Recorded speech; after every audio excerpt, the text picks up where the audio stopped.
And we are live. Good evening and welcome to another Sunday night show. Tonight, myself and Jen are back and we're joined by some awesome people. We're joined by the legendary Brooklyn Joey, aka Joey the Nomad, and an old friend, but a good friend, Ethel Cross from 13 Originals is joining us, and we might have other people pop in later on. But Hey. yeah, so I never thought of this. This is actually Jen's idea because I was putting up community posts on YouTube about favorite movies from particular years, and Jen said, "Hey, how about we do a quick kind of run series and take 2 years and discuss our top five favorite movies from each year?" So we're going to do 1980 and 1981, and yeah, Totally. it's it's that's a bit early though. It's not. Did people start using those kind of? Did people start using those kind of terms at that Probably, early in the 80s? No. probably not. But thanks for I was just trying to inject some 80isms into the stream, darling. Nah. Easyisms, Jesus. Some of that God 80s flavor. I look. The audience would rather hear that than back in our day. We're not quite there yet, I don't think. Oh, we're fucking there. We're there. We got the tickets. You're just hiding them in your back pocket. So yeah, the 2 years we're going to be discussing is 1980 and 1981. And before before I ask people their movies and stuff, I was asking Joey and I was asking Jen and I'll ask Ethel as well. What do you think is the change? What do you think was the alteration in Hollywood, in cinema at no, there's Ethel, just add Ethel there again. Sorry about that. Oh, it's all Um good. no bother. What do you guys think was the major kind of course correction or change from cinema in the 70s to cinema in the 80s? Myself, I think the Vietnam War was very much in people's psyche at the time, and that's why you had very avant-garde, very dark, very dour movies. You had things like Apocalypse Now, you had Taxi Driver, you just had very kind of nihilistic experimental movies. Whereas the 80s, I think, was more a palatable form of cinema. Jen, what do you think was the change? What do you think was the kind of the catalyst for the change of cinema veritas in the 70s to the 80s? I think it's like every whenever we enter a new decade, I think we kind of want to go to a different thing or a new thing. And some years it takes longer, but you could definitely tell from 70s movies to 80s movies there was a big shift, and you definitely got more. I think you got more blockbusters, and you got more polished. Definitely a more polished look, a more corporate look. And again, like Joey will probably say a lot better than I will. You had it injected with money. Money was in front and center in everybody's mind. So we wanted to kind of, the 70s looked a little shaggy and a little shabby. So we wanted to dazzle our eyes. And I think there was a lot of spectacles that we didn't have in the 70s. And there was just this, I think there was also this attitude from younger people to have a little bit more fun. Like, we're not our parents' generation. This is our whole new thing. So I think there were a lot of things.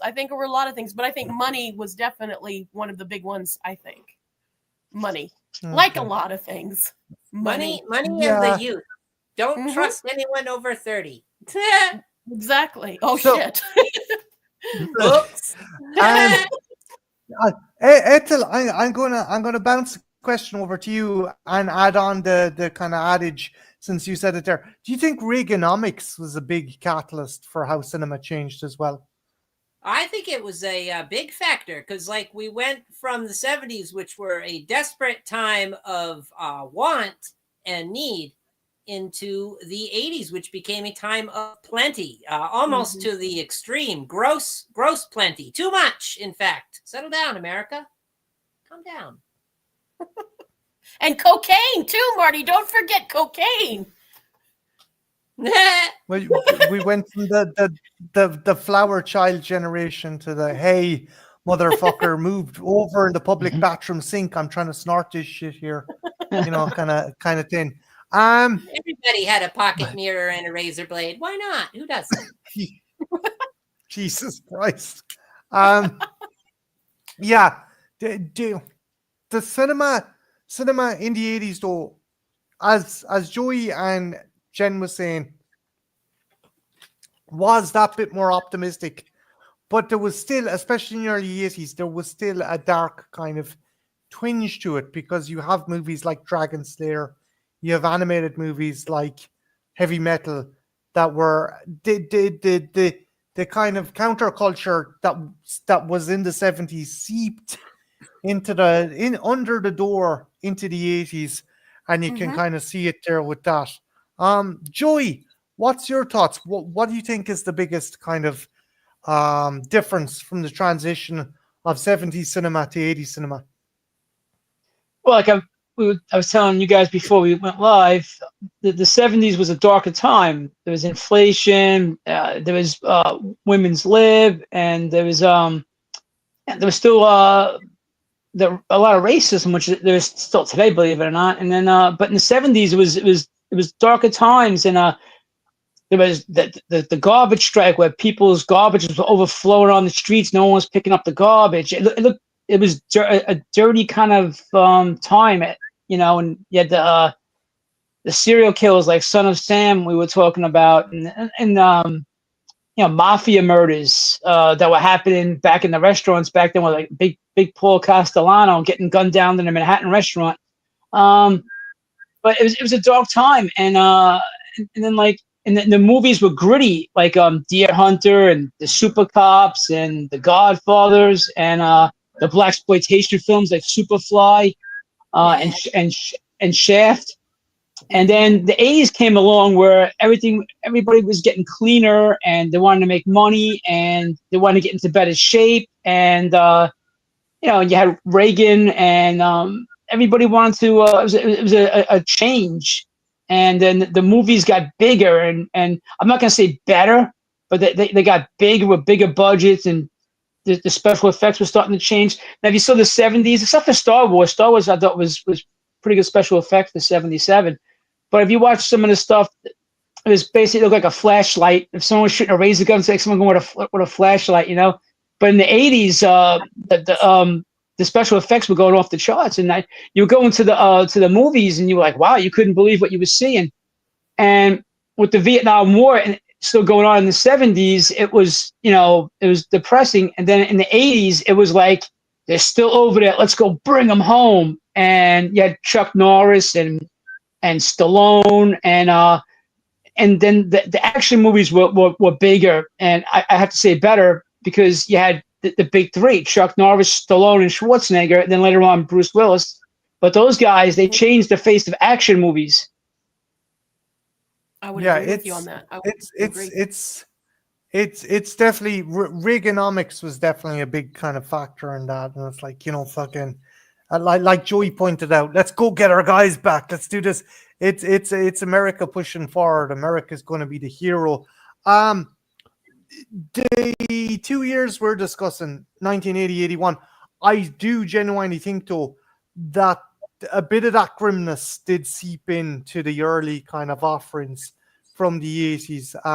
Also, and it depends on where you're looking for, too. Like, because I know with some of my movies, they're the lower budget, sleazier horror kind of movies and stuff. And that was still very much, you could still see the 70s holding on in some of those movies, and the guerrilla style filmmaking as well. Yeah. Again, it's like, as myself and Jen were discussing this, like Jen said, an entire fucking genre reared its head in the early 80s. Cannibal movies became the fucking bread and butter of horror cinema there in the early 80s. Also, hello I to Larry. have no cannibal movies on my list. I'm lucky it's not all fucking cannibal movies. Just want to say hello. It could have been. How did we have the 1980s, the resurgence of cannibal movies, and not have a single one of them have a theme song made by the fine young cannibals? Is this a missed opportunity or what? Yeah. It is Hey, cross promotion, absolutely missed. And speaking of missed, because I've been trying to shout out the dude. Hey, Larry. Larry says Empire will always be the best Star Wars film. Absolutely. You'll never top that. That made it onto my list, and we'll get to that. Also, not possible. I'm your dad. Imagine Vader was Irish. I'm your dad. What? He's like, come here to me. I'm your dad, boy. Get I'm over your here. fucking dad.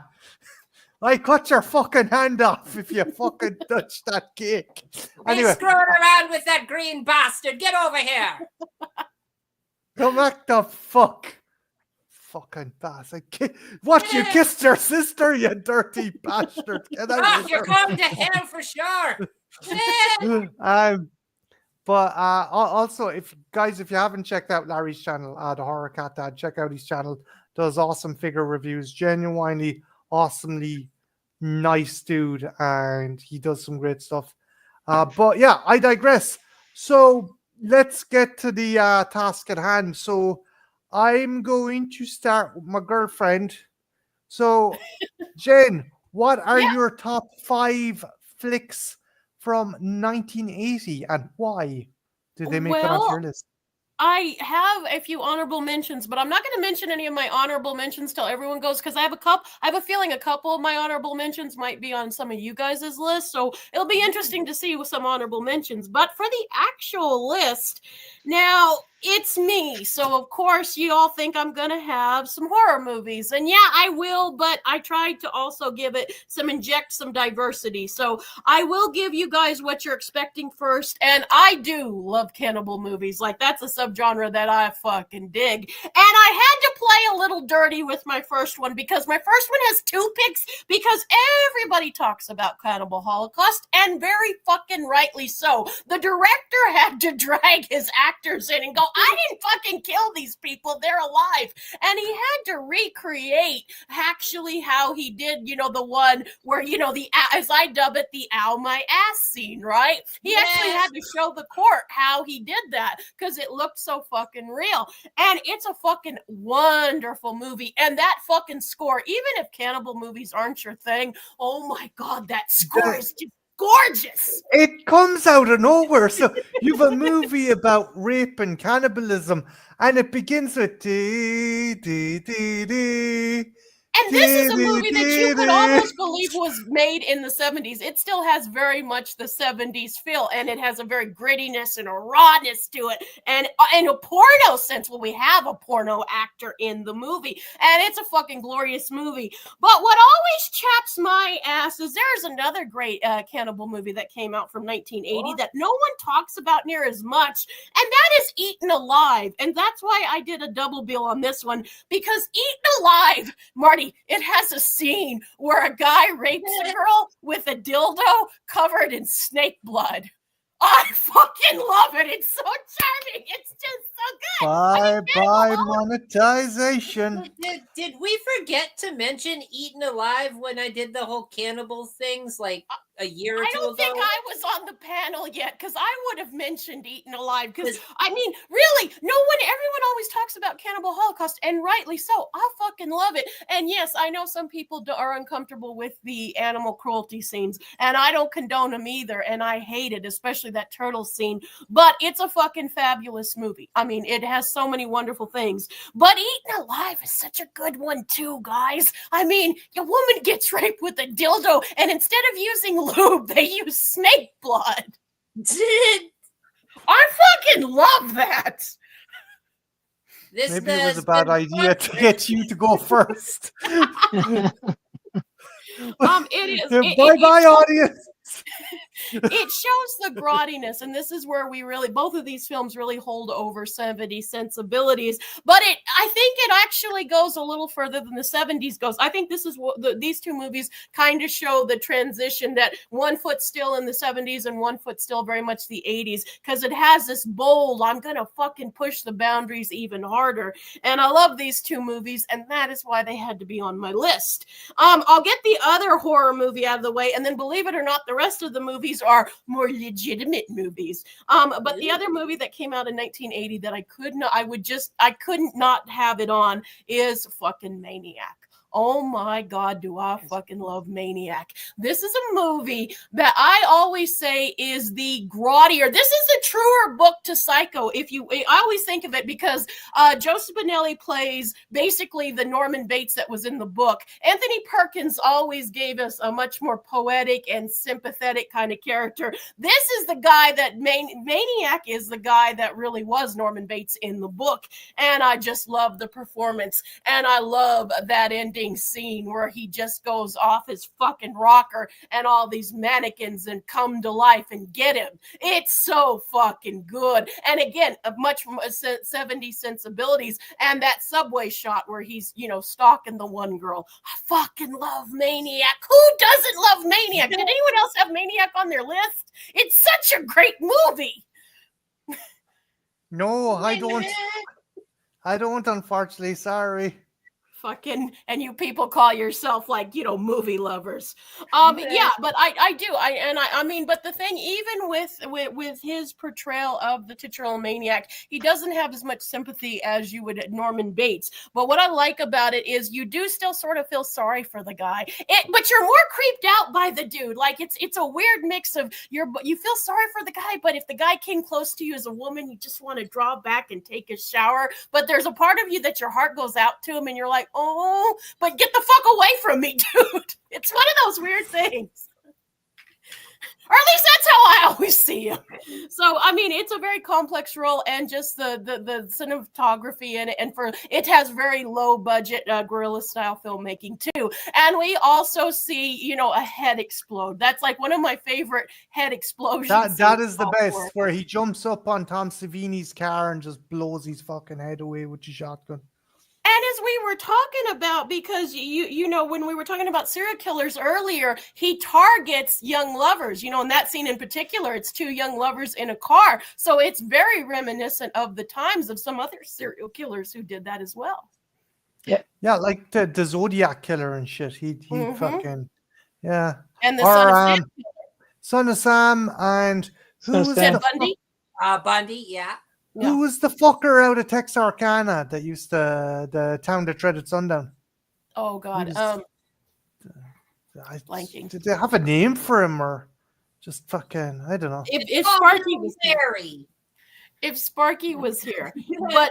Those are my horror movies. But I have a couple others, and another one that this is probably the most highbrow one on my list, and one I don't hear a lot of people talking about, but I think it went away, or at least it was nominated for Best Picture of that year, and I would really agree with it. It's one of Donald Sutherland's. It's a favorite performance of his. Ordinary People with Mary Tyler Moore. Ooh. I love this movie. Have you never seen it? What? No, what's the plot? The plot is we are in this is going back to your question, because this is about a very affluent family. They have two sons. One of them dies in a very weird accident, and their other son, we set open where their other son has come home because he tried to commit suicide, because you find out later the other son had something to do with the accident, not intentionally, but an accident to cause his brother's death.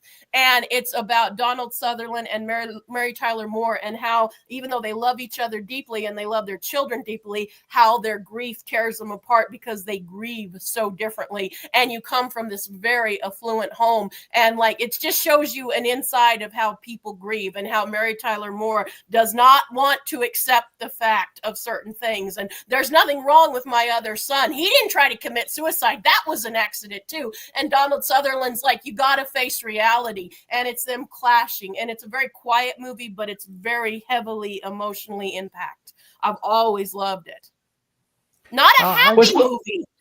Wait, was that nominated? Did it win, or was it nominated for Best Picture? I think it was won, but I could be wrong. I know it was nominated, but I almost want to say it won. Jen Scotty says that was a great movie. Mary Tyler Moore should have won an Oscar for Best Actress Yeah. for that. She should have. She should have. And that's another thing. Like Mary Tyler Moore, we always thought of her as, Dick Van Dyke's wife, or, on her own and doing really cutesy comedy stuff. But this one, she doesn't have a drop of humor. We are meeting her in a part of her life where she is just so grief-stricken. She's basically, it's just good for her to get up every day. She is going through the motions, and you can tell it. And it's heartbreaking. Yeah. Okay, I didn't know that, Jen. I didn't know Robert Redford directed it. It was his first time directing. It was his first. Oh, hi, Sean.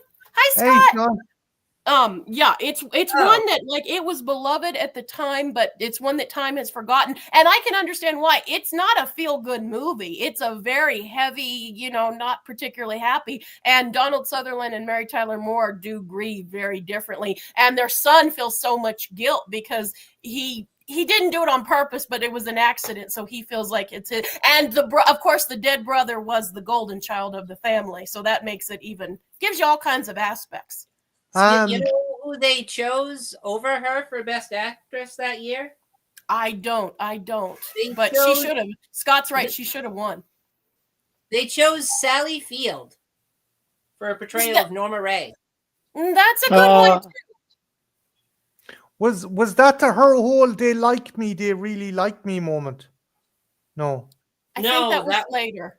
That was like 3 years later. 2 years later. I think so. Something like that. But it's one I would highly like. It's one that seems time and forgotten, but it's one that's it's heavy, but it's a very good pick. My next movie that I have is one that no one talks about, and it's a comedy, believe it or not. Let's lighten up the mood here. It's I said yay, I know what it is, but go ahead. Neat. Oh, you do? Okay. It's Chevy Chase and Goldie Hawn. Is it the one you were thinking of? Wait, no, maybe not. Hold on. Go ahead. Go ahead.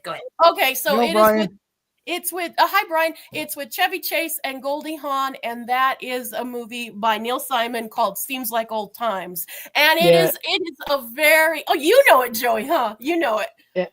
And it's about it's really funny. It's about this woman, and she's married to Charles Grodin, and she used to be married to Chevy Chase, and like he's running for an election thing, and Chevy Chase, he's not a bad guy, but he's always in the wrong place at the wrong time, and he gets framed for setting up to robbing a bank. He didn't do it, but he gets framed at it, and he goes to Goldie Hawn because Goldie Hawn has a big heart, and she helps him even though it's fucking over her husband Charles Grodin, and it's one of those multicast things. And there's dogs, and it's just really funny. It's a simple romp, but it's funny. And it's like Chevy Chase might be an asshole, but him and Goldie Hawn have really good chemistry together. You really buy it. They're both really great comedic actors, and they have great chemistry together. And it's one, again, that nobody talks about, and it's one my mom always loved.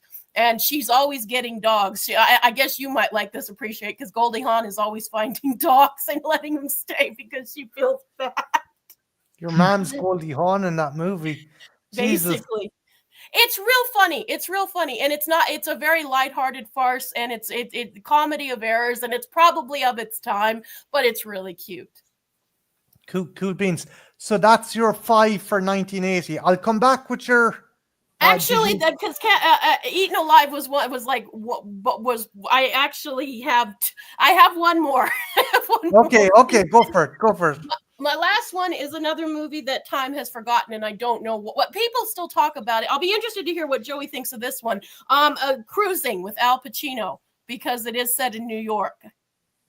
Yeah, I haven't seen that movie in a lot. Who the hell's in that with Al Pacino? Paul Sorvino.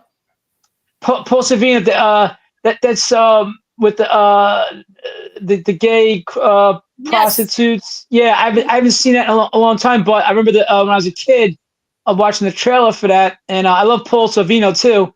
But I remember that was a controversial movie at the time too.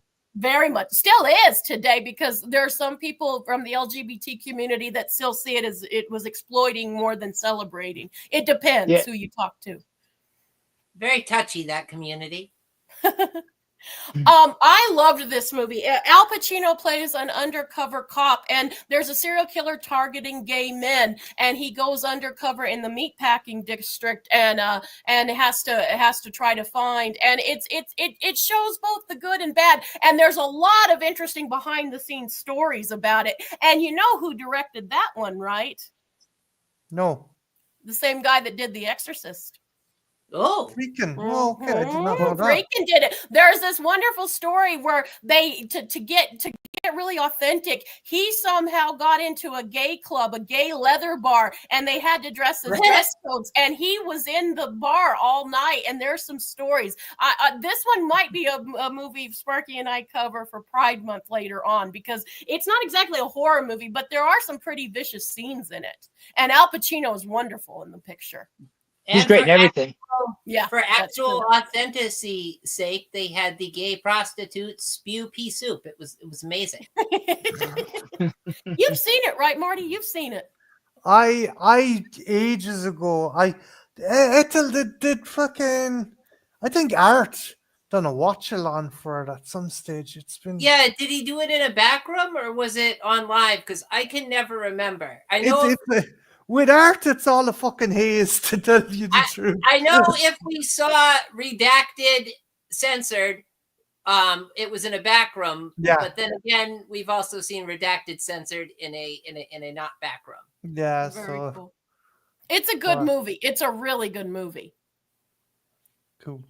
I need to check it out, because it also spawned a GIF of that just confused the shit out of me, where this big muscular black dude comes in a cowboy hat and speedos and just pimp slaps some fucking dude. And for years I wondered, where's that fucking GIF from? What the fuck is this? It's the upper right hand corner, like all day long. Fucking bang. But would they be? Have you another one as well, or was that your? I top have five? one other, but technically I think I've done fives, but I do have one other one that might surprise everybody on this panel. Okay, go for it, and then I'll jump to Ethel then.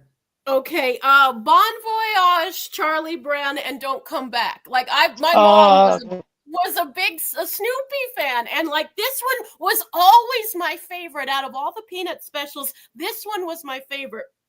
And I always love when they're singing the song as they're flying over to the country. I must remember this. And it's just a really sweet one. I love it. Was that a holiday themed one, or was it? It's where Charlie Brown gets picked to go over to France. Charlie Brown and the gang get to go over to France and Europe, and they have a chateau, and there's a mystery going around because they don't want him at the chateau. Okay. And the car eats French bread. They don't want the peanuts because they're noisy Americans. It's the French, they don't like Americans over there. Actually, you learn a little bit about the war because it's for little kids, but you actually do learn a little bit about the war. Okay. Fun! Even my children's animation has to go there. Yeah, look, you like, hey, LJ, look, the thing is, I think I'm not familiar with it because the only ones that were shown over here were the Christmas special and the pumpkin, Charlie Brown and the Great Pumpkin for Halloween. Mm-hmm. I never really associated kind of ones that weren't allocated to a season or a scene and such forth. But I always like the one with the Wright brothers. Yeah, that one's cute too. That one's my favorite. Was it ever a TV show, or was it just kind of TV specials? No, they had TV shows too, like Saturday morning TV shows, I believe, as well. I think it was mostly Dolly Madison cake ads with like peanuts sprinkled in. Mm-hmm. Okay. They had a lot, but it's cute. It's a sweet one. I would recommend it. It's one that I rented a lot as a little kid. It was one I never got sick of. And you see Snoopy and Woodstock at a bar getting drunk. As they do. Yeah. So I really like it. But those are mine, and I know I do it a little, and I've got some honorable mentions, but I'll be curious to see if does anyone have the same, any of the same movies that I did on my list? I think I'm okay. I think I'm okay. What about you, Joey? Did we share any of the same movies? No, I don't have any of the same movies, but I'm glad you mentioned Cruising because it's been a long time since I saw that movie, but that's one of Al Pacino's I think one of his best underrated acting jobs that no one talks about. I mean, everybody talks about Godfather and Scarface, but Cruising and Serpico, where he really was gritty in those movies. Mm-hmm. I would agree with it, and very brave, especially for the time. He was an up and coming actor, and some actors wouldn't touch a role just because of the subject matter. I always thought that's really ballsy of you to do at the time. Well, he actually played well, you never saw anything, but he actually played a gay character in Dog Day Afternoon. He did. Chris Sarandon from Fright Night, Jerry Dandridge played his boyfriend, but you don't see it. But I thought that was kind of cool because I forget what year Dog Day Afternoon came out. Maybe 74, 75, maybe something like that. I think earlier. 75, but I could be wrong. Yeah, I think somewhere around there. Yeah. But it's still it's really ballsy. Like, I don't know many at that time that would have taken those kind of roles where, because especially, and you think of Al Pacino's a real, kind of man's man. So, I mean, that was ballsy, both movie roles. LJ agrees with you about a particular film that you liked there, Jen. I don't know if you saw that comment. Jack and Jill is awesome. I don't care. I think it's funny. I'm being serious too. Jesus fucking Christ. As I said before, I want to find the man who fucking hurt you so bad that he made you appreciate Jack and Jill and kill him. I want to fucking take the life out of the cunt.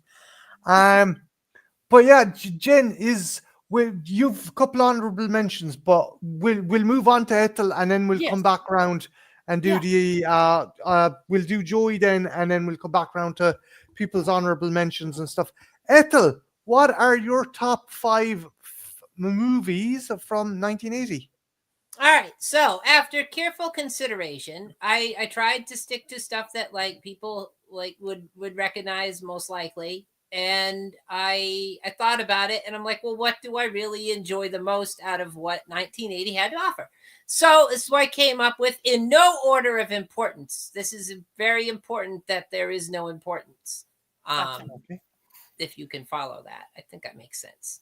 We'll move on. All right. So I obviously had to have Empire Strikes Back on there because like who doesn't love that movie? Like it was a bear of a movie to just take out the box office, doing its thing. It's like, and I think it was one of the first movies that proved that a sequel can be just as successful as an original, Yeah, and it had a really cool secret ending that, like, I don't know. Before that, I'm not really aware of like, oh my God, don't talk about the movie, you'll spoil it. But after that, Psycho, it's like, maybe Psycho might have done it before than that. The only one I can think of right offhand, Psycho. Yeah, maybe Psycho, but other than that, and just for the prestige of special effects and all, I have to have it on there. It's got to be. Yeah. And it was the best of those films, gotta say. It's the best of all the films that the subsequent movies that came, prequels, sequels, everything. Fucking although those. I thought the Christmas special was the best, darling. That's what you told me. Oh, if the Christmas special came out in 1980, it would own this list. Yeah. Can't step to be Arthur. Come on, can't step to be Arthur. Art doing his thing. Whipster.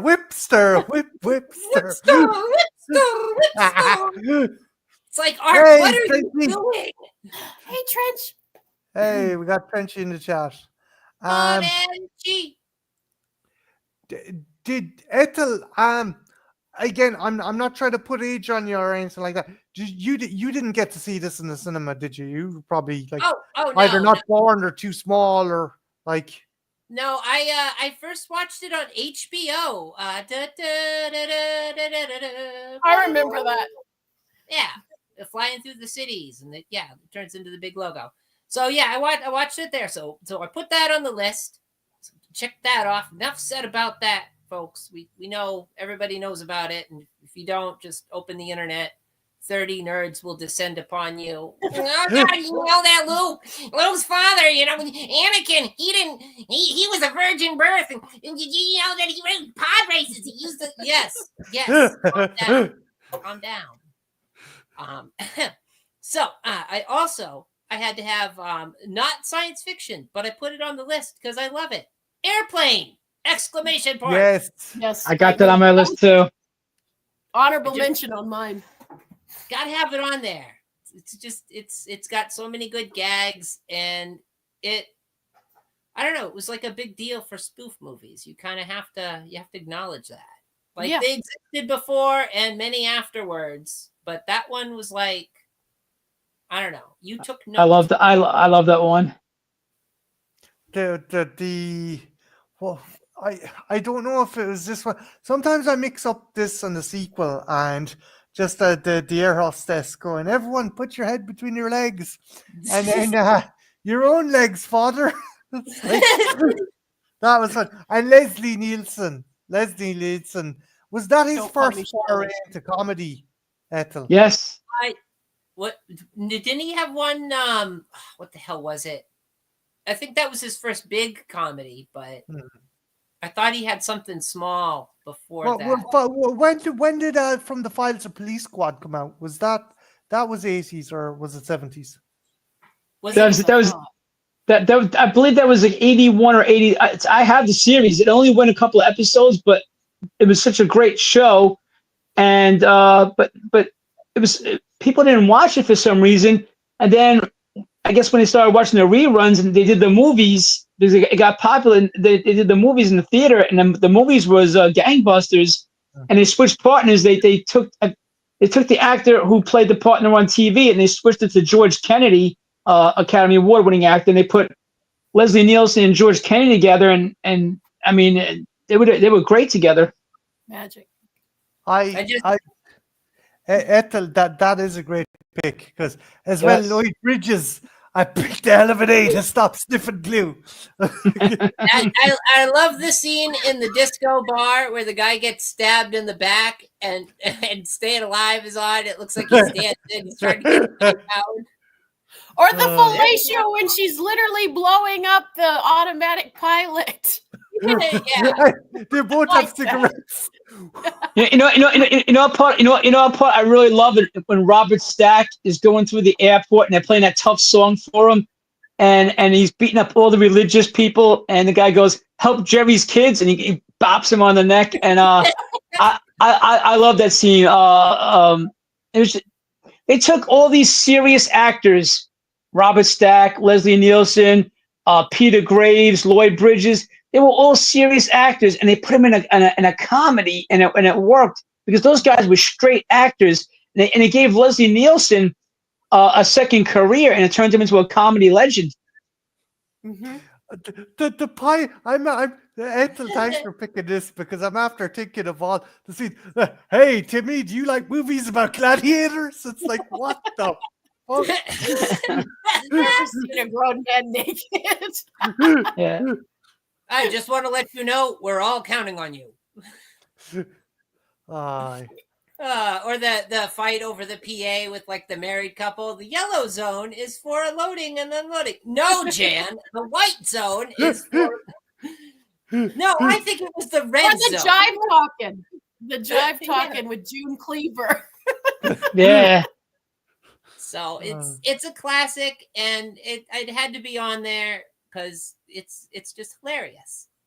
That's There a is great the line pick, with the Ethel. little girl that says, where the little boy takes her the coffee, and she's like, "Would you like anything?" And he's like, "No, I take my coffee black, like my man." I don't think that line can be getting away with today because they're kids. It's.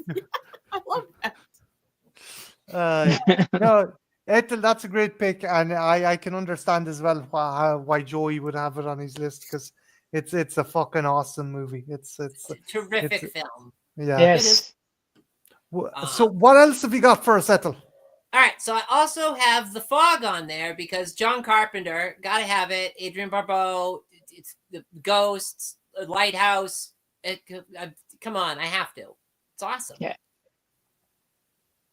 And Pirates. they're not fucking pirates. Look, I'm fucking right. I'm putting this to bed. This has been a contentious issue with me, right?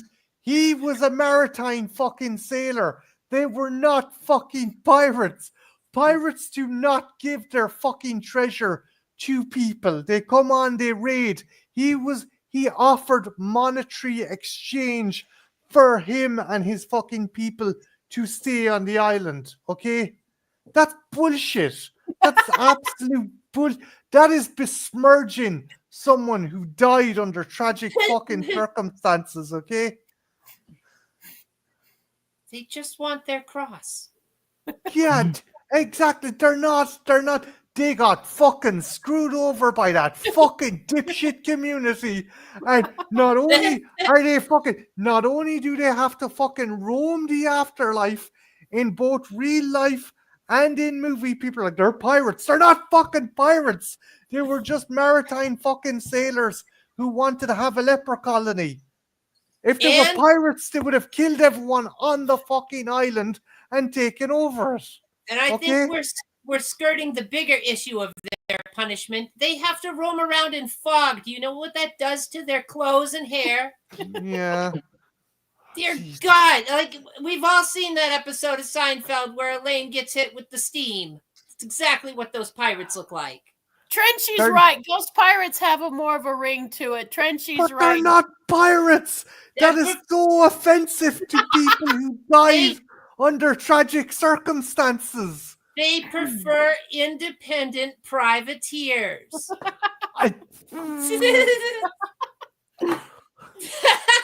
Grabs Marty to madness. Yeah, that's all you got to do, and he'll give you a fun. I've heard this tirade. I don't know how many times. Listen, woman, I love you. I respect you, but you're fucking wrong. Okay, they're not pirates. I think what Marty is trying to say, and I think what we all need to understand, is that they're ghosts first, and they were cheated of money. And the pirate thing is more of an afterthought that they took up after they became ghosts. It's just wrong. It's like, you know, The pirates are fake news, I guess. I don't like fucking. What if Joey fucking passed away, right? And he was wearing a leather jacket and he had a switchblade in his pocket. And they're like, Joey's a ghost of a Bronx warrior, fucking haunting the subway system. Would Joey appreciate that? I don't fucking know, think Joey, so. would you appreciate that? Well, especially since I'm not from the Bronx. Exactly. Exactly. I'm going to stand up for Joey. He is an excellent pirate. Switchblade or no. They're not pirates, lads. Oh. This is horrible. This is I don't know. Jesus Christ. This is I've heard this so many times. I've heard this so many. You'll continue to hear us till people get it into their fucking head, okay? Independent privateers. Oh, fine. Fine. All right. So, moving on from the craziness of the fog and the unfairness of life, we have a Caddyshack, guys. Caddyshack. Honorable mention on mine. It's on my list. Yeah. I'm sorry, Joey. It's a Caddyshack. You got to. It was lightning in a bottle. Yeah. That's a fun movie. The Gopher's adorable. And Rodney Dangerfield. Hey, everybody, we're all going to get laid. Anyway,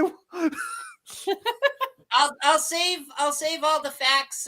Joey will handle the nitty gritty on that because I'm sure he's got a ton on it. But I will No, say you can go with the Ethel. I mean, it's your pick too. I'll give the abridged version. It's a fun story in the filming of that. Rodney Dangerfield, he'd go up and when he first started doing his scenes and stuff, he'd film the scene and then it would wrap and he'd kind of look real depressed and upset. So they'd go on the next scene and they'd film it again. And the director's like, geez, Rodney, what the hell's wrong? Like every time we cut, you look like you're upset. You look like someone killed your mom or something. Like, what's going on? And Rodney Dangerfield's like, I stink out there. I'm stinking it up. It's awful. And he's like, well, what are you talking about? He's like, no one's laughing. And they're like, Rodney, it's a movie. They can't laugh. Otherwise, we have to do the take again.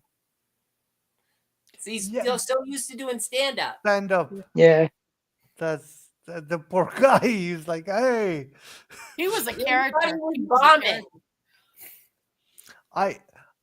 What's the one where he goes to college as well? That's fun. The scene. Back to school.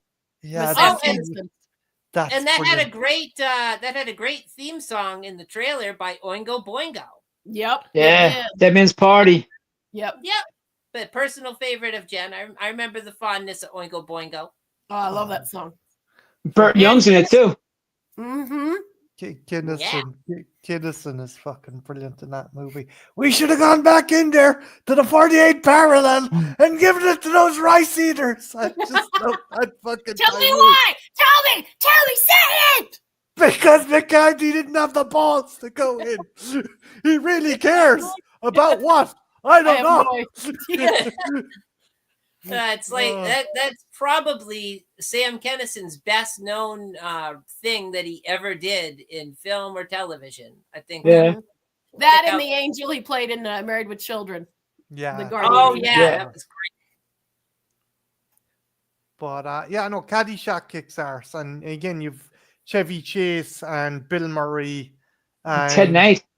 Mm-hmm. Yeah. And an absolutely adorable hand puppet of a gopher as well. Just are you for good or are you for evil? Was that the one where the candy bar or was that one of the sequels? Yes. I love the candy bar scene. Duty. Yeah. And he fucking eats it. You're one faints. So I had to put Caddyshack, and we will talk about it again because Joey's got it in his list. Sorry, we think alike. Great minds think alike, and you had to put those movies on there. Someone had to have. Out of the four of us, someone had to put Airplane and Caddyshack. Yeah, I guess out of the four of us, I'm probably one of the most likely to do it with the comedy and all. But anyway, I digress. That's neither here nor there. I also picked for final movie. I picked Superman 2. Oh, yes, because it's the best of the Superman movies, arguably, and it's just awesome. I like 99.9% of it. I'm just wondering, like, a friend of mine is a Superman fan. He said, where does Superman get that giant cellophane S to throw at the bad guys? From Krypton. It came out of a crystal. Okay. And he very neatly ironed it onto his Superman uniform over the original emblem so that when he got his powers back in the special booth by tricking them, because he's so super smart, that he could throw it and entrap them briefly, just for a second, just to kind of be like, oh wow, what the hell was that? It was kind of confusing.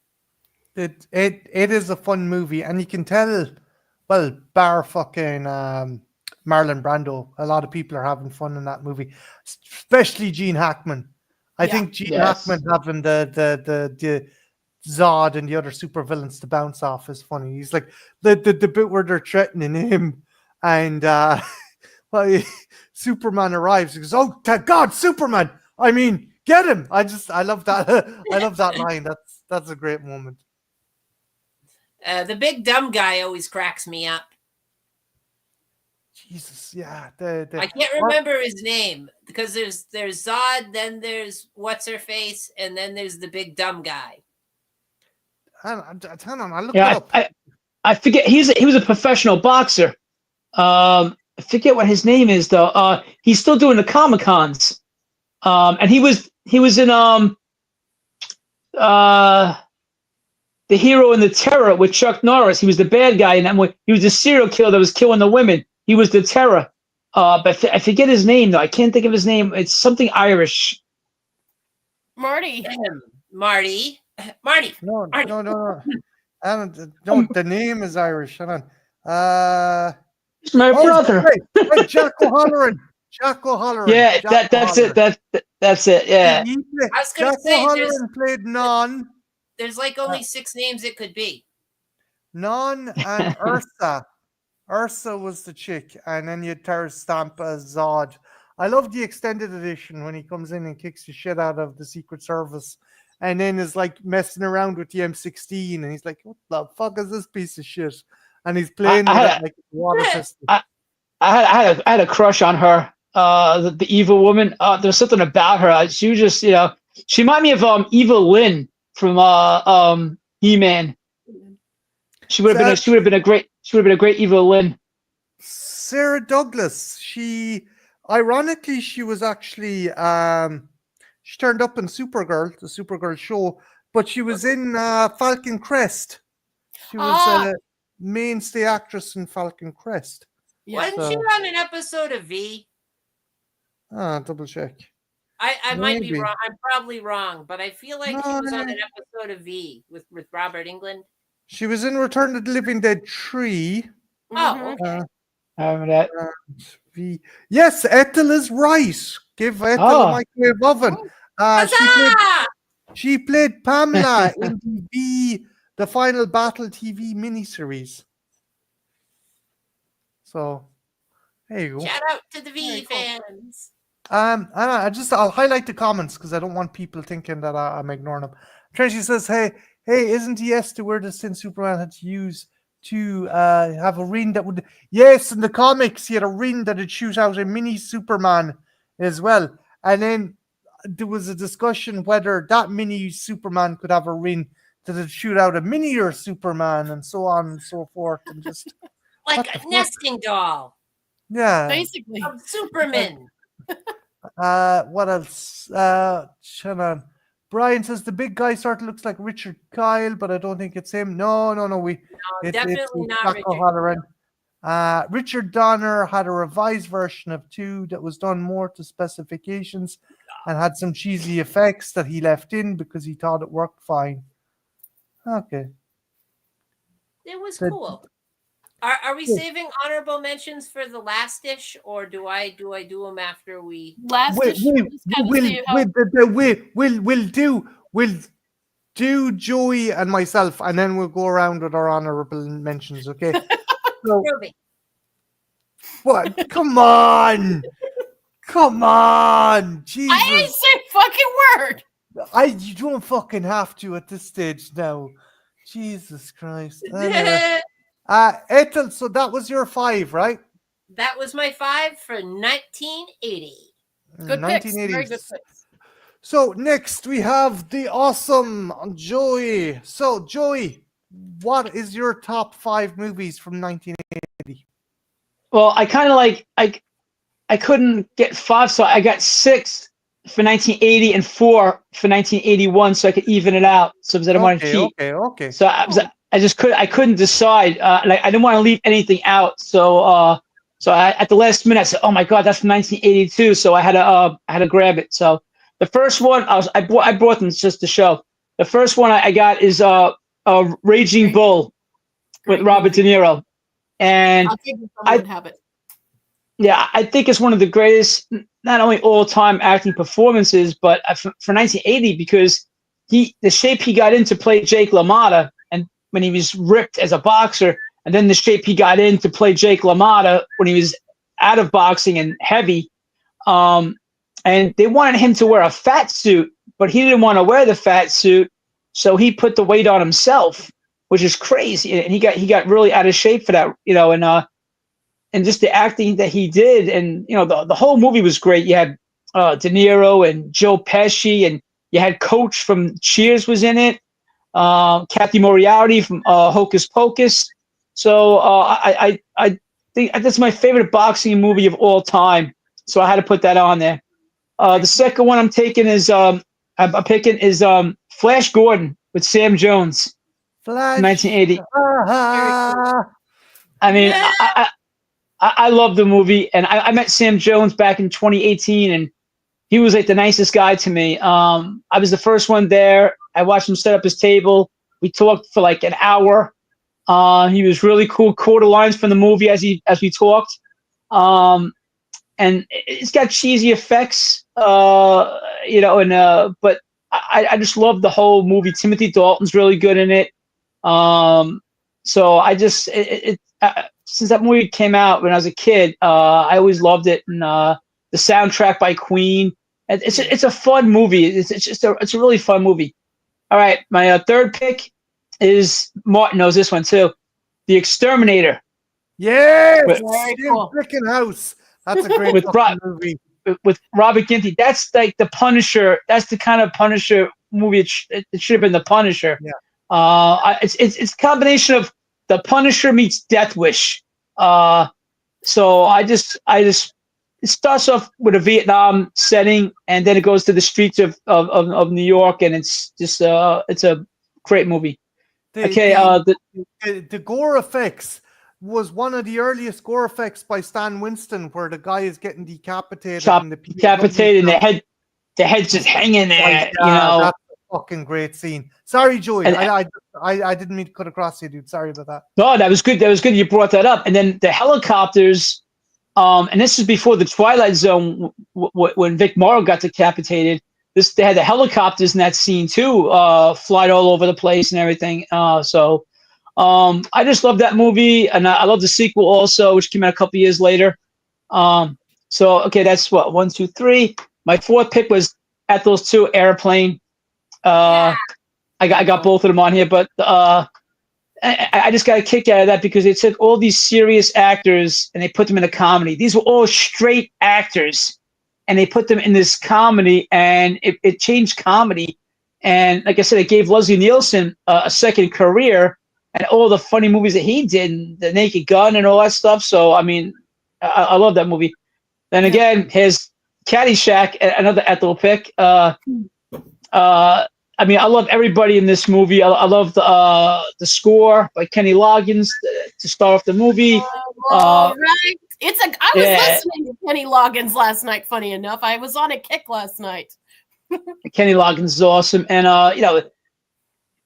Chevy Chase, Bill Murray, Ted Knight, Rodney Dangerfield. I mean, the movie's just hilarious. And then here's my sixth pick, which should have been 5, but I'm a Chuck Norris fan, so I gotta try to put Chuck Norris on everything that I do. So I put The Octagon with Chuck Norris and Lee Van Cleef. It's got ninjas in it. Is that a canon? Is that canon, or is that? I believe it's a canon film too. Nice.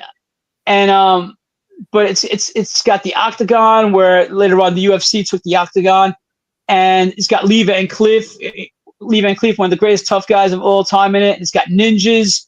It's got Richard Norton, who just passed away. He played the ninja with the picks going like that. It's a fun movie, and I love it. And even the trailer, when you watch the trailer for this movie, it makes you want to see it. It's a guy movie, but I mean, I love this movie. I love Chuck Norris, so I'll give it a try. I haven't seen it. John Erskine, a fantastic YouTuber and host of our Hangouts crew, Joey, he agrees with you. He says he loves the Octagon. All right. Also, hello as well to DMC, who just popped into the chat there. But yeah, it's Joe, I'm going to give you a proviso. What was the movie you'd picked for 82?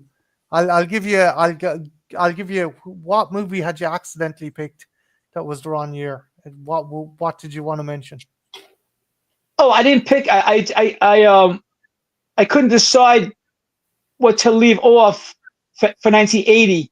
So it was going to be between the Octagon and Flash Gordon, and I couldn't leave. I met Sam Jones before, and he was really cool to me. And Chuck Norris is my all-time favorite, so I had to add both of them. So there is no 82. But if you ask me to go to 82, I would go with Creep Show. I love Creep Show. Can't go wrong with that. Sean, I did represent Maniac, and Friday the 13th, just an honorable mention. I did represent Maniac, though, Sean. She did. Again, we're going across the spectrum. Oh, sorry, Joe. I got for Jen. Since you like Maniac, and I assume you're a Joe Spinell fan. There's a really good movie. I believe it came out in 84 or 83. It's called Walking the Edge with Robert Forster and Joe Spinell is the bad guy in it. And it's a really, it feels like it's a 70s movie because it's so gritty. But it's Robert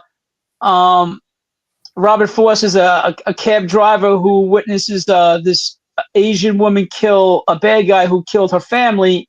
And Joe Spinell, it was one of Joe Spinell's men. So Joe Spinell and his men are looking for this woman, and Robert Forster is trying to help her. And Joe Spinell is so good in this movie, though, because you like him. You like his character, but you know he's a bad guy, but he still makes you like him. Yeah, well, that's kind of how he was, even with Maniac. Like you kind of repulsed by him, but you also feel sorry for him. He had something to him where he was likable, even if he was doing something reprehensible. There was a likability to him. Not all actors can have that either. Yeah, even in Rocky, he was the loan shark that Rocky was working for, and you know he was sending Rocky out to beat guys up, but he was supportive. He's like, go get him, Rock. He was supportive, you know. Yeah, he's a good loan shark. I heard he was a nice guy in real life too. I heard that he was a really nice guy in real life. He was actually a very nice guy, and you know, it's not a joke. He was close with his mom in real life. He was very, very, very close, and I believe he was a hemophiliac, and he cut himself. And that's how he died. And I didn't know that. Now that I didn't know. Okay. Yeah. That's fucking sucks. Yeah. So they're your top picks for 1980, Joey, right? Very good pick. Very good pick. Thanks, Jen. They're awesome picks, dude. So here is my 5, and I think people are going to be baffled by it. So I'm going to start with I'm going to try and be all sophisticated and shit. As I was saying, there was a kind of transitional period from the 70s to the 80s. But one thing that hadn't changed up until then, bar things like Oliver Stone movies and bar focusing on Vietnam, war movies, especially World War II, they were very kind of heroic, kind of very civil affairs. There was very few super gritty World War II movies, and now we have the likes of Saving Private Ryan and The Thin Red Line. One movie, and I think it was because the director himself was a veteran, Sam Fuller's The Big Red One. If you haven't seen this movie, it is a must. It's an absolute must World War II movie. Lee Marvin, Mark Hamill, and what you have is Lee Marvin bringing his unit across the European theater campaign, the European campaign from Italy right into Germany. You have them liberating concentration camps. There's a mixture of really dark, depressive kind of foreboding with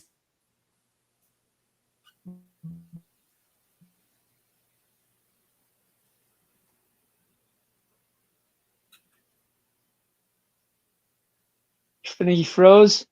I think so. A little, not completely. Am I still there, guys? You're good. Yeah. You kind of were frozen for a second, but I think you're back. I'm back. Oh, I felt like the acid was kicking in for a second. Okay. You went off slow motion. No, I'm not seeing any trails. I think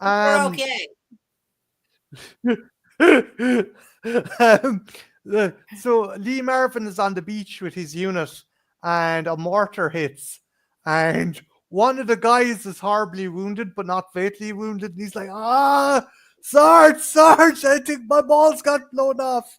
And Lee Marvin picks one of them up and just throws it over the dune and goes, don't worry, son. That's why God gave you two. And you're like, Jesus Christ. But there's another scene where they're liberating a concentration camp, and you have these people who they either have developmental issues or other kind of things, and they're sitting down eating, and they're in the middle of a fucking pitch rifle fight with the American soldiers and German soldiers, and they're like, this Fuller got that war was fucking insane before any other. I suppose Francis Ford Coppola did it as well with Apocalypse Now, but as a veteran of the Second World War, the dude fucking got what needed to be shown. That like World War II wasn't like, fucking the Duke storming the beaches at Normandy in The Longest Day or whatever. War was shitty, and there was nothing heroic about it. Good guys could be just as fucking fallible as bad guys, and not everyone on the quote unquote bad side was evil. Like there's another scene where Mark Hamill finds this German soldier cowering in one of the ovens in the concentration camp, and the guy is going to surrender, and Mark Hamill just fucking, and keep in mind, this is the same year as fucking Empire Strikes Back. You've Luke Skywalker emptying a fucking rifle into this dude who's surrendering. But if you haven't seen the big red one and you call yourself a war movie aficionado, you are doing yourself a disservice. Joey, have you seen this one? Yeah, I'm a Lee Marvin fan. Ever since I saw The Dirty Dozen and The Man Who Shot Liberty Valance, Lee Marvin was an actual war hero in World War II. Mm-hmm. So, he was the real deal in real life. But this was a great movie, and it's another one that's a lot of people don't talk about for some reason. And I posted this on my page on Instagram, and people are like, oh, wow, Mark Hamill did a war movie? And I'm like, yeah, he's the big red one. They're like, oh, I never heard of it. And so, but Mark Hamill is very good in this too. He is very good, and Lee Marvin, big huge fan of his. I love war movies, and this was a very good one. That's kind of underappreciated. And if you do pick it up, try and get the reconstructed cut, because there is a longer version that fleshes out the characters a lot more. And I remember, again, going back to where I got my name from my channel. There was a segment on Friday nights on Irish terrestrial TV called The Last Picture Show, and this was one of the movies that was shown. I came home from work at like 11:30, and this was on, and I watched it, and I was like fucking enthralled, and it's a brilliant movie. So yeah, that's one of my picks. My next pick is shite. It's absolute fucking dog shite. It's borderline unwatchable, but it's so fun. It's so fucking brilliant. And I will be killed by people out there because it has a hardcore fan base. Yeah, it's Hawk the Slayer. It's oh Jesus Christ, Hawk the Slayer. And I love Hawk the Slayer, and I shouldn't. You have it's like a bunch of fucking D&D nerds decided to go out in the woods and make a movie, and they had the budget of like $20. That's fucking it. I can still hear the Hawk the Slayer theme song on Cronhorn. That's the best fucking thing. That fucking theme tune is far too good for this fucking movie. You have Jack Palance as the main bad guy. His eye patch looks like a tea strainer. He's going around with this Darth Vader helmet with a tea strainer bolted to his eye. You have Hawk the Slayer, who's able to like fucking karate throw a fucking sword into people. You have a giant who's called a giant, and he's only slightly taller than other lads. You have a dwarf that's called a dwarf. He's only slightly shorter than other lads. You have an elf fuck Orlando Bloom and Lord of the Rings. He didn't have a fucking sequence on loop of him shooting the same arrow. Well, Fuck you that. know, Marty, What? you know why? You know why they're both like they're not full dwarf and full giant. You know that, right? Because they don't have They're the budget. they're in the lore. Their parents are mixed. So like the Oh. giant's mom is a dwarf and his dad is a giant, and the dwarf's dad is a giant and his mom was a dwarf. You see, so they're just a little bit shorter because he takes after his dad. He's a little bit taller because he takes after his mom. Makes But- sense. I love this movie because it again, everyone is so fucking sincere and serious about this. Even though you have Hawk trying to travel through an astral projection fucking transporting kind of portal that's just two luminescent hula hoops spinning around him. You have a witch, a blind witch whose power is to shoot out silly string out of her staff and blind bad. Magic It's- string. It's wonderful. It's shite. It's everything. It's nothing. It has such a cult following. 2000 AD, the guys who done Judge Dredd, the guys who produced Dredd, the guys who fucking own Rebellion, those guys loved it so much they bought the rights to this sack of shit and they released comics. And I still love this fucking thing. Honestly, if you haven't seen Hawk the Slayer and you have access to lots of alcohol or lots of drugs, watch it. It's a wonderful thing. I know that Pugwall, if you've subscribed to Pugwall's channel, check out Pugwall's channel. He done a video showing the locations where it was shot over in England. Jack Palance is hamming it up. The visual effects were bought for a fucking tenner, and it's just fucking wonderfully ridiculous. Sorry, Ethel. As cheap as it was made, I heard that the makeup effects were hell. And in fact, Jack Palance's makeup effects in particularly were really bad. And he had to really strain his vision when he had that eye patch on. He had to strain his vision because it was a fucking tea strainer, Ethel. It's the thing you put the tea bag into. But yeah, Ethel, have you seen Hawk the Slayer? Oh, I have. Like I said, the theme song on Crumhorn lives rent free in the back of my head. Honest to God, that theme tune is far too fucking good for this movie. It's. Do you know what? It would be like getting James Horner to do a score a porno. That's what it is. It would be like getting Sergio Leone to do a softcore fucking porno flick. It's just, I love the movie. I love the movie for, again, it's the little movie that couldn't pull off the effects, but by God it tries. And Joey, have you seen Hawk the Slayer? No, I don't think I've seen that one, but it sounds like something I would watch. And I am a big Jack Palance fan. I love his acting style. I like cheesy stuff. I like cheesy special effects and makeup. So I would probably end up liking it. If this was pizza, right? This would be like the mistake pizza you get that you open up the box and you realize they never put a base in the pizza. It's just more fucking cheese. It's just 120% fucking cheese. Sorry. It's like those hot and ready Little Caesar pizzas you get. They've been sitting in the heat lamp for like 2 hours. You get it home. It's like, oh boy, it's like slightly better than a frozen pizza, like a Red Baron. It's like, oh yay. And I intend to introduce this wonderful woman to this movie at some stage for Trash Fire. There you go, Jen.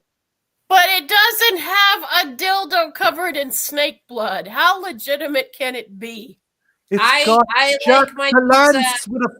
It's got Jack Palance with a tea strainer bolted to his fucking eye, and he's trying to pass it off as an eye patch. Dildo with snake lube. It beats Jen, them. Jen, if we're gonna get the pizza, can we do half dildo and snake lube, half eggplant? Also, hello, Dan. TYD is in the Hey, TYTD.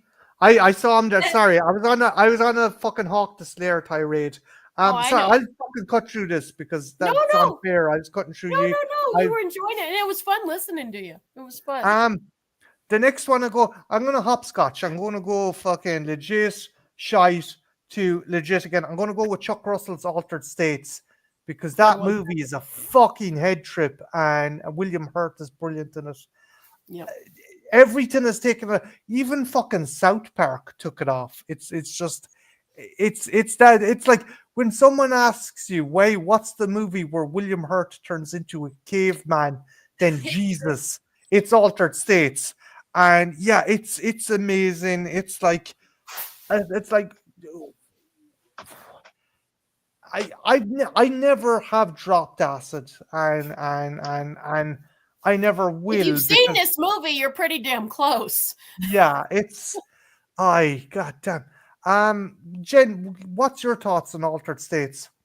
I love it. I mean, you can't go wrong with Ken Russell. You just can't go wrong with his movies. And William Hurt. You know, I'm a major William Hurt fan, so like that's always a bonus too. It's weird though. Like I unfortunately saw this probably. I wish I would have been a little older when I saw it because I didn't get to appreciate a lot of it because I didn't understand. Hell, I don't understand some of it now because it's again just it's a heavy, trippy one, but it's really good. And just the look of the movie, the cinematography alone is a mind bender, but a brilliant mind bender. It's really good, but it's fucked up. And like you said, I think that's a good analogy is this is a good way to say dropping acid because this is a movie that definitely will give you that kind of feeling.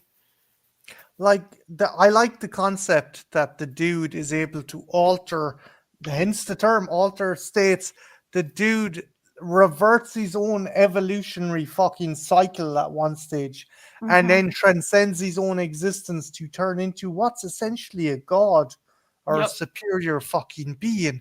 I am with Brian, though. I'm more of the Devils. The Devils is one of my favorites. The Devils is great. The Devil, Oliver Reed is great in that fucking movie as well. Gordy! Jeez. And in the church! Jesus Christ. I'm sorry, Marty. That's like everyone loves Altered States. Sparky loves Altered States. I like it a lot too, but I like the Devils a lot better because I mean, whoa, bro. It's an awesome one. So Altered State. Joey Ethel. Joey, have you seen? What do you think of Altered States? Do you like it? Do you think it's a bit pretentious? Do you think it's cool? Can you not make heads or tails of it? What's your opinion on it? I saw it, but it was like a very long time ago. I know I liked it. I know I'm a William Hurt fan also, so I did like the movie, but I gotta rewatch it again to give an honest opinion on it. To be honest with you, no bother. But I know I did. I know I did like it. Yeah. Ethel, what about yourself? What's your thoughts on Altered States?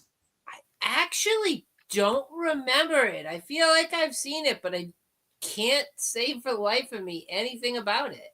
So I'm sure you've seen it at one point, Ethel. It's kind of up your alley. It feels like something I must have seen, but I can't remember a damn thing. So I'm gonna say I haven't seen it. You'd remember it. Okay. Yeah, I remember it if I've seen it. So I guess I haven't seen it. That's weird. I'm putting it on my list though. It's on the list. It would stick with you. Sorry, Jen, go on. Well, I was just going to ask you, which one do you prefer, Altered States or the Devils? Like, I like them both, but the Devils is definitely my favorite. I'm actually going to go with the Devils. I love this, but the Devils. I'd like to do some of that stuff with you in that movie. After the stream, we talk about this shit after the stream. Okay. Right. Okay, so next movie. My next pick, the guys have already picked. I'm just going to gloss over Empire Strikes Back. Everything that's been said needs to be said about Empire Strikes Back. Not only is it an awesome movie, it gave us one of the best Simpsons gags ever. And I'm sorry if you guys are spoiler alert for a movie that's what fucking 43 years of age or 40. Who fucking cares? The bit where Homer is going out with Marge out because you know that happened in real life. Who'd have thought Darth Vader is Luke Skywalker's father as he's walking by the line of people who are about to go in? You just know that fucking happened in real life. But yeah, Empire Strikes Back, Phil Tippett's effects, great cast, one of the best fucking cliffhanger endings there is, and just an amazing flick. And lastly, this one might confuse the fuck out of people, but it's one I think doesn't get enough attention, and I think it is probably one of the best comic book adaptations or animated movie adaptations. And it was all because the studio couldn't get their hands on any. Popeye. Robin Williams is Popeye. Yeah, that's a sweet one. That's an awesome one. Shelley It's Duvall. actually in my honorable mentions. It's great. Ethel, what's your thoughts on it? What like it's why does it get shat on and ignored? It's fucking the design, the set design, the character design. It's literally pulled from the classic comic, and it's literally fucking Robin Williams is like 101% Popeye. Yeah, Yeah. he does a phenomenal job as Popeye, and the special effects like weren't amazing, but like they were good enough for a kids movie. And let's not forget, it's a kids movie, which Yeah. is fine. Like there's nothing wrong with a kids movie as long as it, isn't stupid. You know, you gotta have that line of like, is it one of those kids movies that's like retard fuel? Sorry, that's politically incorrect. Or is it one of those kids movies that like, oh, mom and dad cannot want to claw their eyes out and stuff popcorn in their ears during? Mm-hmm. It's great, and as I said, it's just they literally it is one of the best translations from comic or cartoon I have ever fucking seen. The guy who plays Bluto, Jesus fucking Christ, is perfect. Wimpy, all the characters, they've been literally plucked from the pages and put into real life. They look great, so accurate. Yeah, it gets shat on and it gets ignored, and I will do a review because we're getting all these shitty public domain fucking horror movies, Popeye the Slayer Man and whatever the fucking horse shit is. Fuck that now, shit. don't disper my spook pictures, Marty. Don't disper my spook pictures. Excuse me, young lady. I know that you prefer legitimate and actual fucking, well, for the most part, decent horror movies. So Decent. It's okay. You can pull the zag nuts out of your ears, Dad. This one's got Robin Williams. But yeah, Popeye is my number 5. But yeah, Jen, honorable mentions for in 1980. Okay, I had Caddyshack and Airplane, but I figured people would mention it. So I'm going to talk about some movies that weren't mentioned. And since we're talking about Shelley Duvall, and I'm a horror fan, I'd be remiss to not mention The Shining. It's an interesting experience with The Shining because I love The Shining. It's not one of my all-time favorite Stephen King adaptations, or at least I thought it was. And I always thought it was kind of one of those ones. It's a good movie, but maybe it's a little bit overhyped. And then Sparky and I went to the theater, I think it was last year or the year before, and saw it in the theater, and it was one of those movies, man, I forgot I think it's because everyone praises it so much, you forget how fucking good you are. And one thing that a good friend of mine and I were talking about, fucking Shelley Duvall, like, she was just as good as Jack Nicholson. She portrays a mother, she wants to protect her baby, and she's already worried because both in the book and the movie, we know that Jack Torrance already hurt his kid, not on purpose, but when he was drunk. Kurt broke his arm.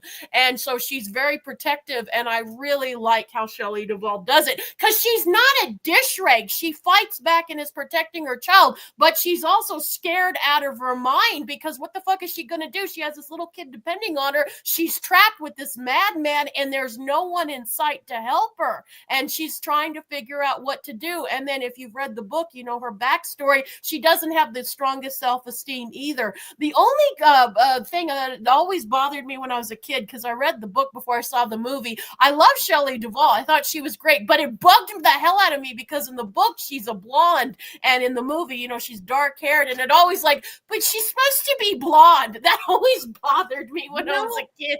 You know who she kind of reminds me of in that film? Who? She kind of reminds me of Adrian in the first Rocky movie. I can Like, kind of. Oh yeah, Yeah. Tyler Shire.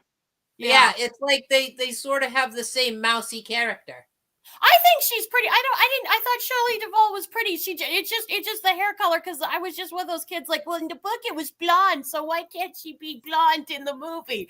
But I thought it's a really fantastic movie. The score is great, and it is really as good as everyone says it is. And even I kind of, because like you kind of forget if you haven't watched it. And I got to see it in the actual theater a few years. They were replaying it, and I'm like, oh my god, this is as good as everyone says. It's one that even I was like, I kind of forgot.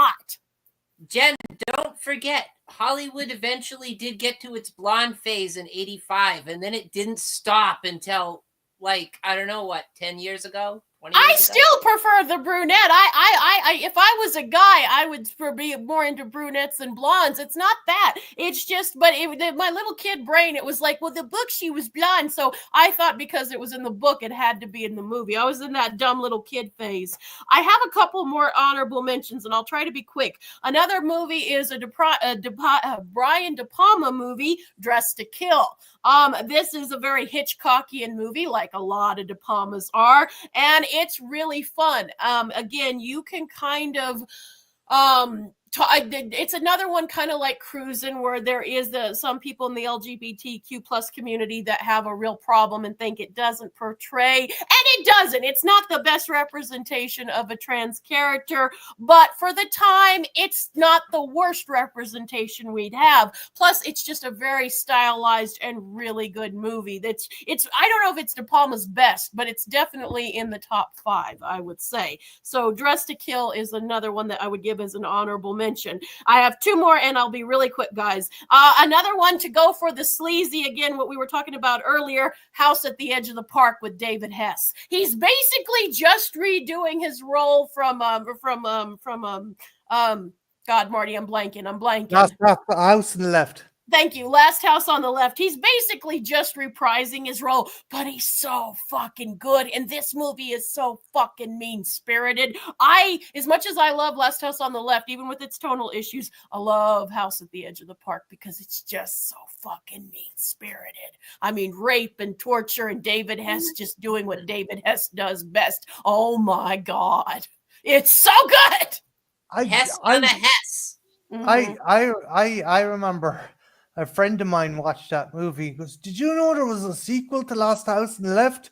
Somehow Krug survived getting cut up by a chainsaw. And I'm like, are you sure?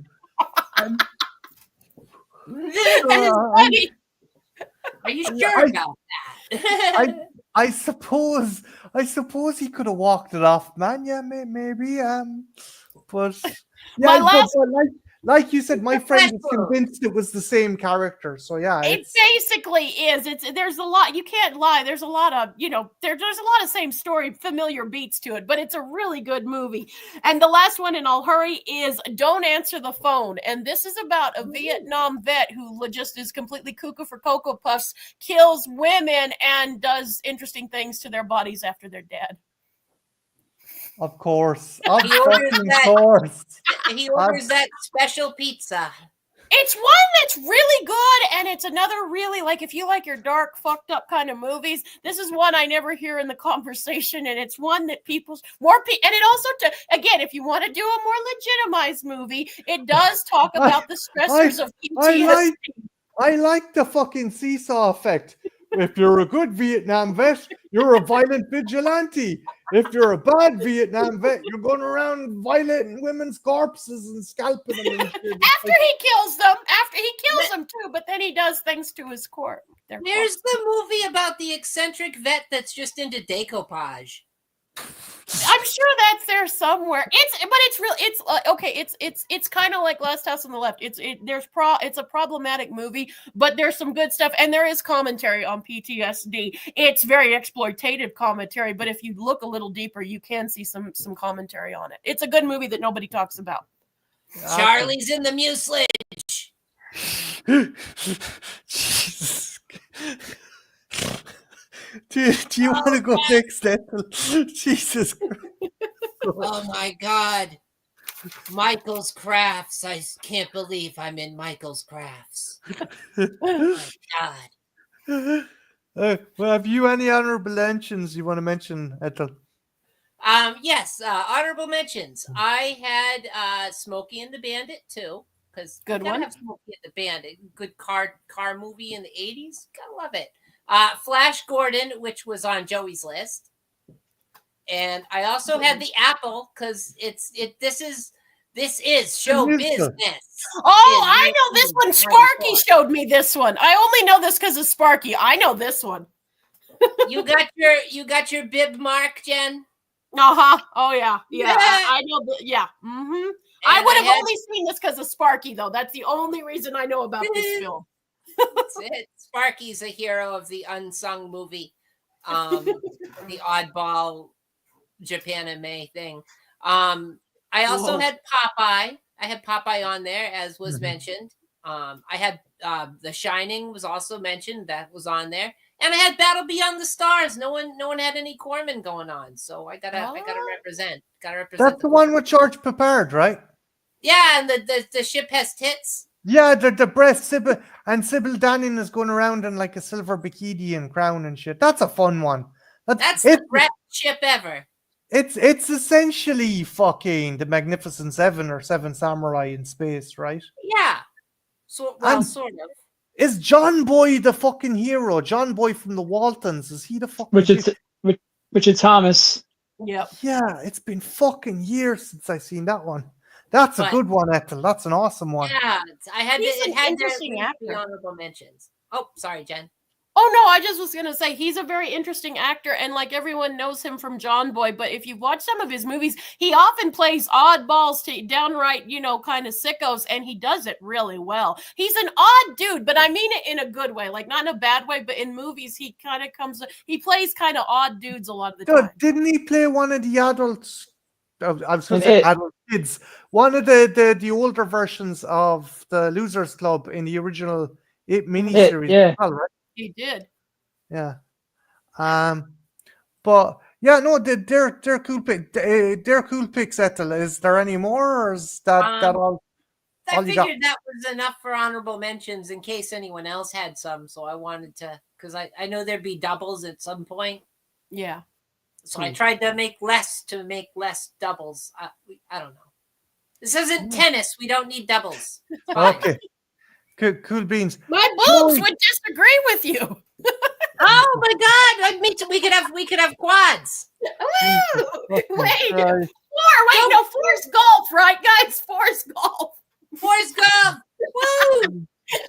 Wait, does that mean I win? Because I Joy, for the love of God, please say you have some honorable mentions to steer this conversation in another direction, please. Yeah, I'll do. I had three. I didn't pick Empire Strikes Back because I knew Martin was going to have that on his list. But I did have Smokey and the Bandit 2. I'm a huge Burt Reynolds fan. I got the whole the trilogy on Blu-ray. I was just watching Burt Reynolds in his TV show from the 70s before he became famous, Dan August. I've never seen it. Yeah, it's a great show. Mr. Roper is his partner from Three's Company. So, and Oscar Goldman from the $6 Million Man is the police lieutenant captain. See, and Joey, this is why you need your own fucking channel and show. You're an absolute encyclopedia of stuff. I said it once, lads. I said, but if you think Joey should start his own fucking kind of nostalgic fucking YouTube channel because the man is an encyclopedia, say so in the comments because the dude fucking is an absolute scholar when it comes to classic cinema and classic TV. What do you think, Ethel? Would you watch Joey's channel if he done something kind of recollecting TV shows and movies of yesteryear? No, for sure. I'm trying to keep up with everybody. There's a lot to keep up with. There's so Yeah. many of you. See, fucking And the Larry says algorithm here, Joey doesn't needs help a channel. that. Absolutely. But sorry, I'll- Joey.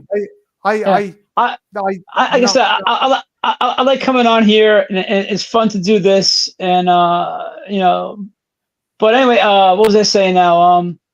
Oh yeah, Smoking the Bandit 2 I picked, and then Empire Strikes Back I didn't pick for the my list, but I knew you were going to pick that, Martin. And then Superman 2 I picked my honorable mention because I think that, like Ethel said, that's the best Superman movie I think ever out of all of them. It's I just watchable. yeah, I just love it, and so those are my three picks, and The Shining was a great film too, and it always creeped me out because it's like, Jack Nicholson's character was a normal guy, and then he went into madness. It's like, you gotta wonder what's someone's breaking point, what can push you over the edge, and to want to bash your wife's head in, and try to kill your son in a snowstorm, and I always felt bad for Scatman Crothers. When I first saw that, I said, "All right, Scatman's gonna come save the day." No, come on, man, that's so wrong. You're gonna kill Scatman off. He What lives was in the book. What was he thinking? Naked lady with a tiger as a painting over his bed? Come on, man. I think with The thinking? Shining, though, I think what it is we already know because of all of his backstory, because he was with his struggle with the alcoholism, he was already kind of right. I mean, just right, the right circumstances can push someone over the edge, and I think that is what is so frightening. He was already right there because he had so much, and he just hated himself. I mean, if you go into the book, he just fucking hated himself and wasn't happy with the person he turned out himself. That's why he used alcohol to kind of self-medicate. And I think that's fascinating that with the right circumstances, it's how far you can push somebody. And I think his character was just right there on the edge from the start. I had always taken it that he suffered from the same thing as Danny. He had the Shining as well, but it was more intense with him. So that's why he drank. He drank to block it out. And then when he went to the Overlook, it enhanced it, and that's what fucked him up even more. Mm-hmm. Ginger Ninja's in the chat. Hey, Ninja! Another great channel, another great dude. Wow, that beard. That's long. That's a Texas goatee. He's topping that shit. Yeah, no, I had no kind of honorable mentions. I kind of was more excited for 81, so I kind of put my concentration into that. But yeah, no, they're all awesome picks. Speaking of 81, I'll start with Ethel this time if you guys are cool with that. You guys okay with that? That's fine. Yeah. Ethel. I apologize for doubles. No bother. Okay, Ethel, what are your 5 picks for 81? This in the year of the universe, 1981. I have selected in no order of importance, important, non-importance. Halloween 2. I figured. Gotta go with it. I have to. Love it. Controversial take. It's one of my least favorites of the series, but -3. It's one of and ends. Okay, so it's like the third. It's really low on my totem pole. It's a little dull. I know. You think that would be cool, but it's one of my lesser favorites. It's not the bottom. Well, it's not. But Jen, Laurie Strode got such a traumatic experience from the prior movie. Her hairstyle changed it completely. That was an amazing plot point. Everybody knows that the orderlies pranked her while she was sleeping in the hospital bed because it was Halloween. They're like, let's do her hair up and take a picture with her. This is going to be funny. I'm not saying it's a bad one, guys, but like doing rewatches, because I have to rewatch these a lot for a lot of different things, and it's one that's a little boring. I gotta be honest. I don't hate it, but it's definitely on the lower end for me. And Lori's all hobbled because her legs screwed up and she got stabbed in the back while the shoulder. I'm with It Ethel looked like though. the back, but it was clearly the shoulder. I'm gonna get fucking crucified. Jen's gonna fucking want to break up with me now. I think in some regards, Oh part God, two. don't say it. I know what you're gonna say. Don't fucking say it, Marty. I think in some regards, part two is a bit more exciting than part one. Fucking no, I didn't hear that. Fuck no, you just No, look, the part one has more intense kind of suspenseful scenes, but there's just fucking Michael is going at it whole fucking hog, roasting fucking nurses alive, stabbing them in the spines with needles. blasphemer, fucking mur. And But if not Sean only was that, still in no, the chat, you'll he'd be agree. with me. You'll fucking agree with me on this. This is the movie that Loomis starts to come into his own as a fucking raving lunatic, and I am there for it. I am fucking there. You have to admit that Part 4 shows it way better. Part 4 is where we go Evil into is really done. things. And part He's 5. done. Part 5 is really it. I shot him 6 times. 6 times. I can't believe you said that you prefer 2 over. I didn't hear that. I don't know who you fucking are. I shot him in the eye twice. Both of his eyes. He's on fire. Somehow he's alive. Damn it, Marty. hello, is this Scary Jewelers? Can you cancel the engagement ring? Nah, I don't think it's happening. I mean, ignoring the obvious accidental connection to Back to the Future, which hadn't happened yet, where we got the Mr. Sandman tune, and now forever I can never separate the two films in my mind because they both have that annoying Sandman song. But no, Ethel, that is a good pick. That is a good pick. That's a good pick. Okay, and also I had Escape from New York as another pick. Ah, That Nice. was on my honorable mentions. Yeah. it's on my list. Yeah. I'm sorry, The Carpenter. It's cool. It's one. a good. It's just that good. Not to mention that's Yes. a fucking great score. That's one that I wish like that score got celebrated out of Carpenter's. That's always one that doesn't get talked about, and I fucking love that score. I love how they done the fucking 3D computer readout of the New York City. They built a model city of New York out of black crepe, covered it in black crepe paper, then went over the black crepe paper with luminescent tape to make grids, and then fucking filmed it in real time. That's not some early computer effect. That's a model that's been covered in black crepe paper and covered in luminescent fucking tape. I know it sounds pathetic and I know it sounds trivial, but it's just really cool that Carpenter did that to make it what at the time looked like a futuristic kind of computer readout. I still buy it. It holds up. It fucking looks awesome. Like, and you know, the crime of the century is if they did that nowadays, it would cost twice as much and take like a third of the time, but look about half as good because instantly you see it and your eye says, aha, that is a computer generated image and that does not exist in reality. Ethel, did you know that Brian just brought up an interesting point?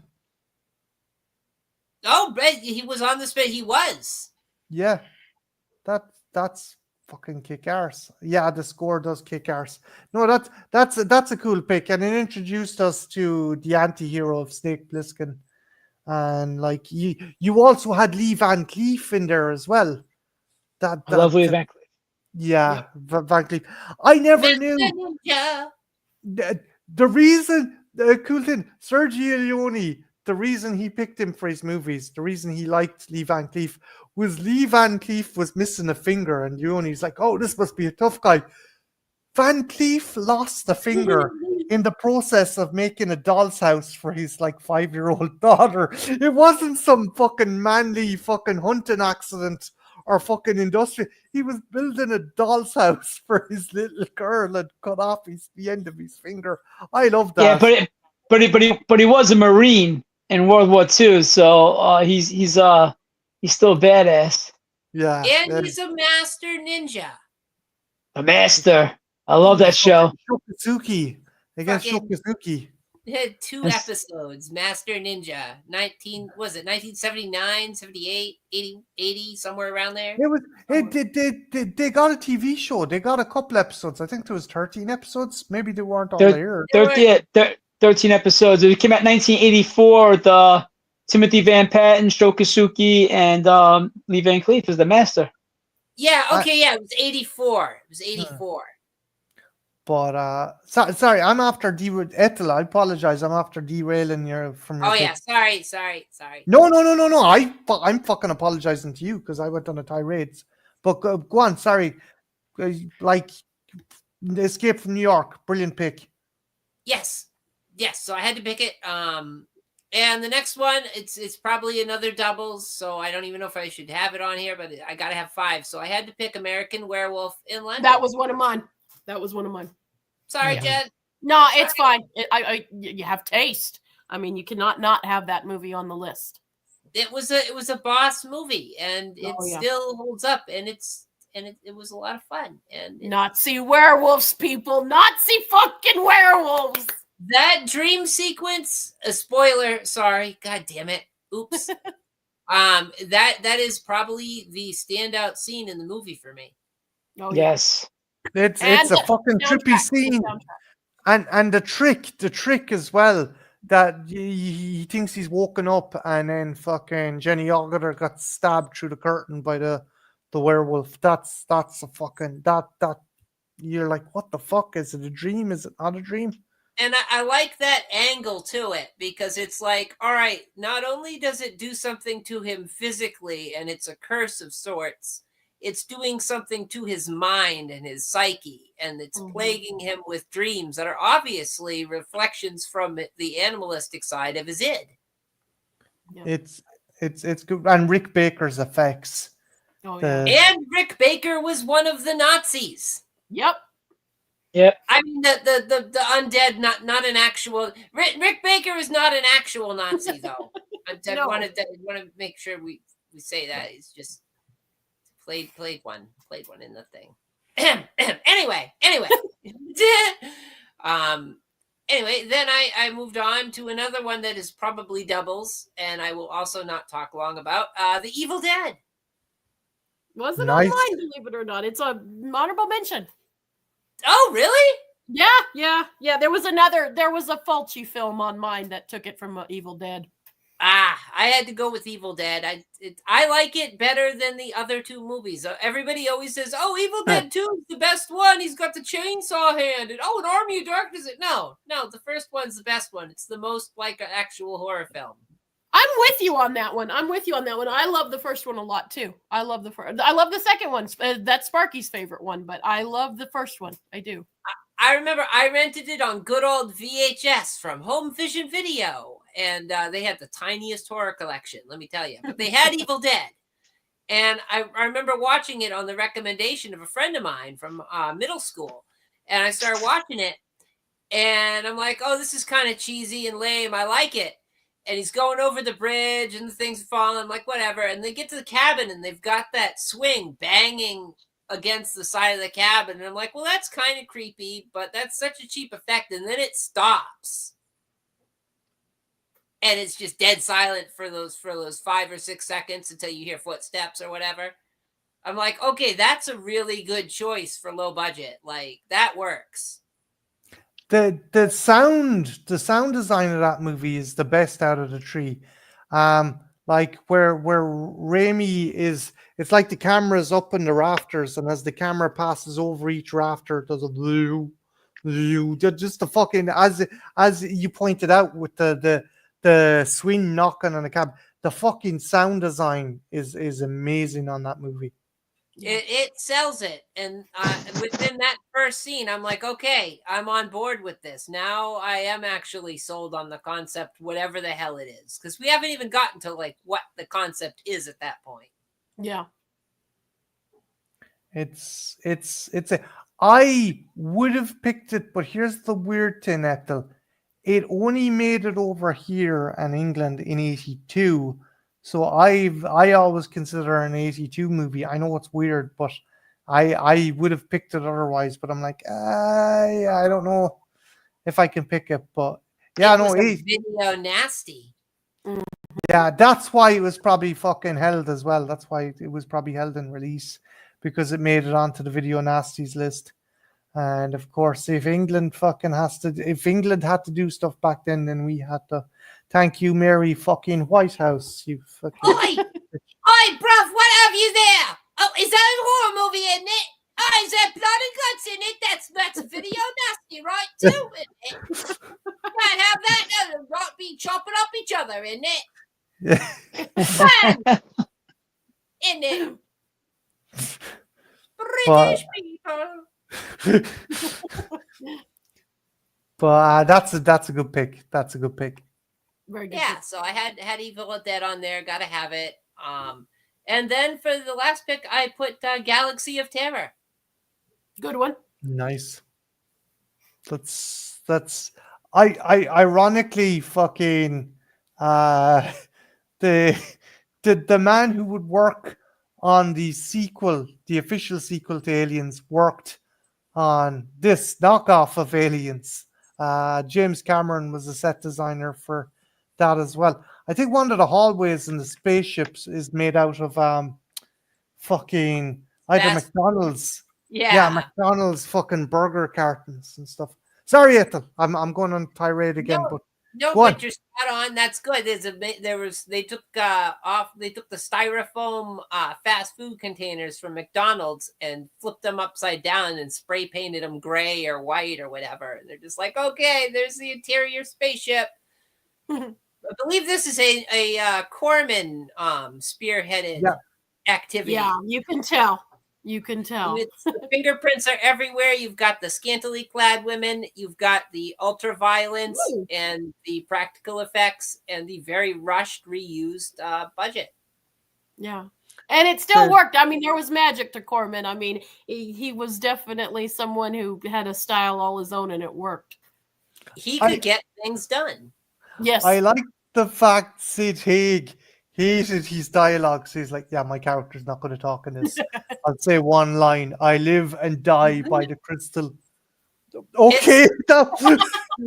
Funny sidebar. Child's Play almost became a Roger Corman production. They came to Roger after they got shot down initially. And then Roger's like, no. This is too good. Go and see these folks over here. And see them over at Universal and talk to them. Yeah. And if they tell you no, then come back to me. But go somewhere else first. You're doing a legitimate movie. I don't do that here. Come back when they say no. We'll cram some TNA and slash the budget by like 90%. But yeah, again, that movie's cool as well because you got two big fucking horror alum. You have Sid Haig and fucking Robert Englund. Yep. And the effects are great. Yeah, they're cool. The giant maggot. It's like, hey guys, you want to see a woman get molested by a giant maggot? Yes. Check this movie out. Yes, I do. Yay, maggot! Molested. Yay! I watched that movie years later, and then I'm like, it dawned on me. Wait, is Richie Cunningham's sister being fucking torn to pieces by tentacles? Shit! Oh, Corman, Child's you know first where I hentai? live. Kind of a step toward hentai. Yeah. Corman was a man ahead of his time. She gets kind of fucking constricted till she pops. I think it's been years since I watched it. Woo, goes, Marty! "Marty." Marty! But, God damn it! But here's to all of us meeting the tentacle and maggot of our dreams. Oh, thank you, Corman. It's a love film. It's a romance. Sci-fi romance. Yeah, it really is. I like it when they pop. I They love don't it when slash- they pop. They don't slash the budget. They use it on craft services, and by craft I don't mean food. I mean, What? food. They have Firuza Balk come down there with a tuna sandwich. What else have you got, Ethel? Well, that was number 5. So I've Oh, got that was honorable 5. mentions, and that's about it. Okay, we'll come back to honorable mentions. Joey, what is your 5 or 4? Is it from 81? Did you end up picking? Well, the first one was Escape from New York, and Ethel took my glory. But I love John Carpenter is one of my favorite directors, and Kurt Russell is my top 5 actors of all time. I love Kurt. And in Escape from New York, he's like part Clint Eastwood and part John Wayne. And I love that about him. And he's such a badass. Like when Lee Van Cleef says, "Snake, what are you doing?" And you're there, he goes, "Playing with myself." I just love that. And it's got Isaac Hayes and Ernest Borgnine and Harry Dean Stanton, Tom Atkins, Charles Cyphers, Adrienne Barbeau. It's a great movie. So it's one of my favorite Kurt Russell movies. So that was, of course, gonna be on my list. And then another one, Ethel took too. The Evil Dead. Like Bruce Campbell's one of my all-time favorite actors too. And this is such a great movie. And it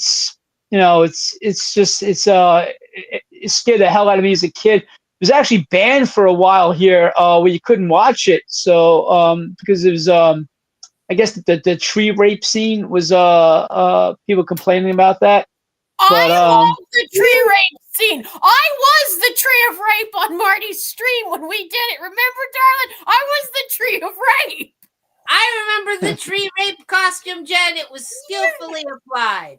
Thank you. I was the tree of rape. I did it for a thing for Marty. Not for a kinky thing or anything. It was for a legitimate stream. I think we make up the 10% demographic out of the 90% women demographic that left the studio. We're like the 10% that stayed. I love that tree of rape. I love that goddamn. I'm like, tree of well, rape. this is a little bit off and questionable, but it is scary. I'll allow it. To people who continue to ask about my prospects of monetization, I think you have your answer now. Marty, this is gold. Just think, this episode of Trash Picture Show. We don't have a title for the episode, but we'll have a title.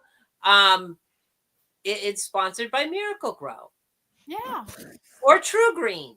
Joey, how did you feel about the tree of rape? Or did you think it should be cut out, or did you were like, you know what, tree of rape? I guess as a guy, that's harder to be pro tree rape.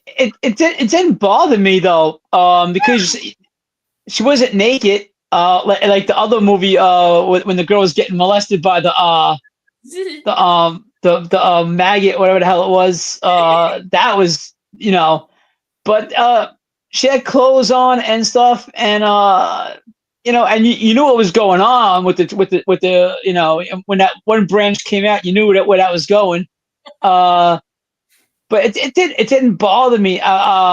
So I didn't see the big deal. Now if you watch it, it's nothing. Okay. So yeah, if everything compared what came on before that and after. So so I didn't have a problem.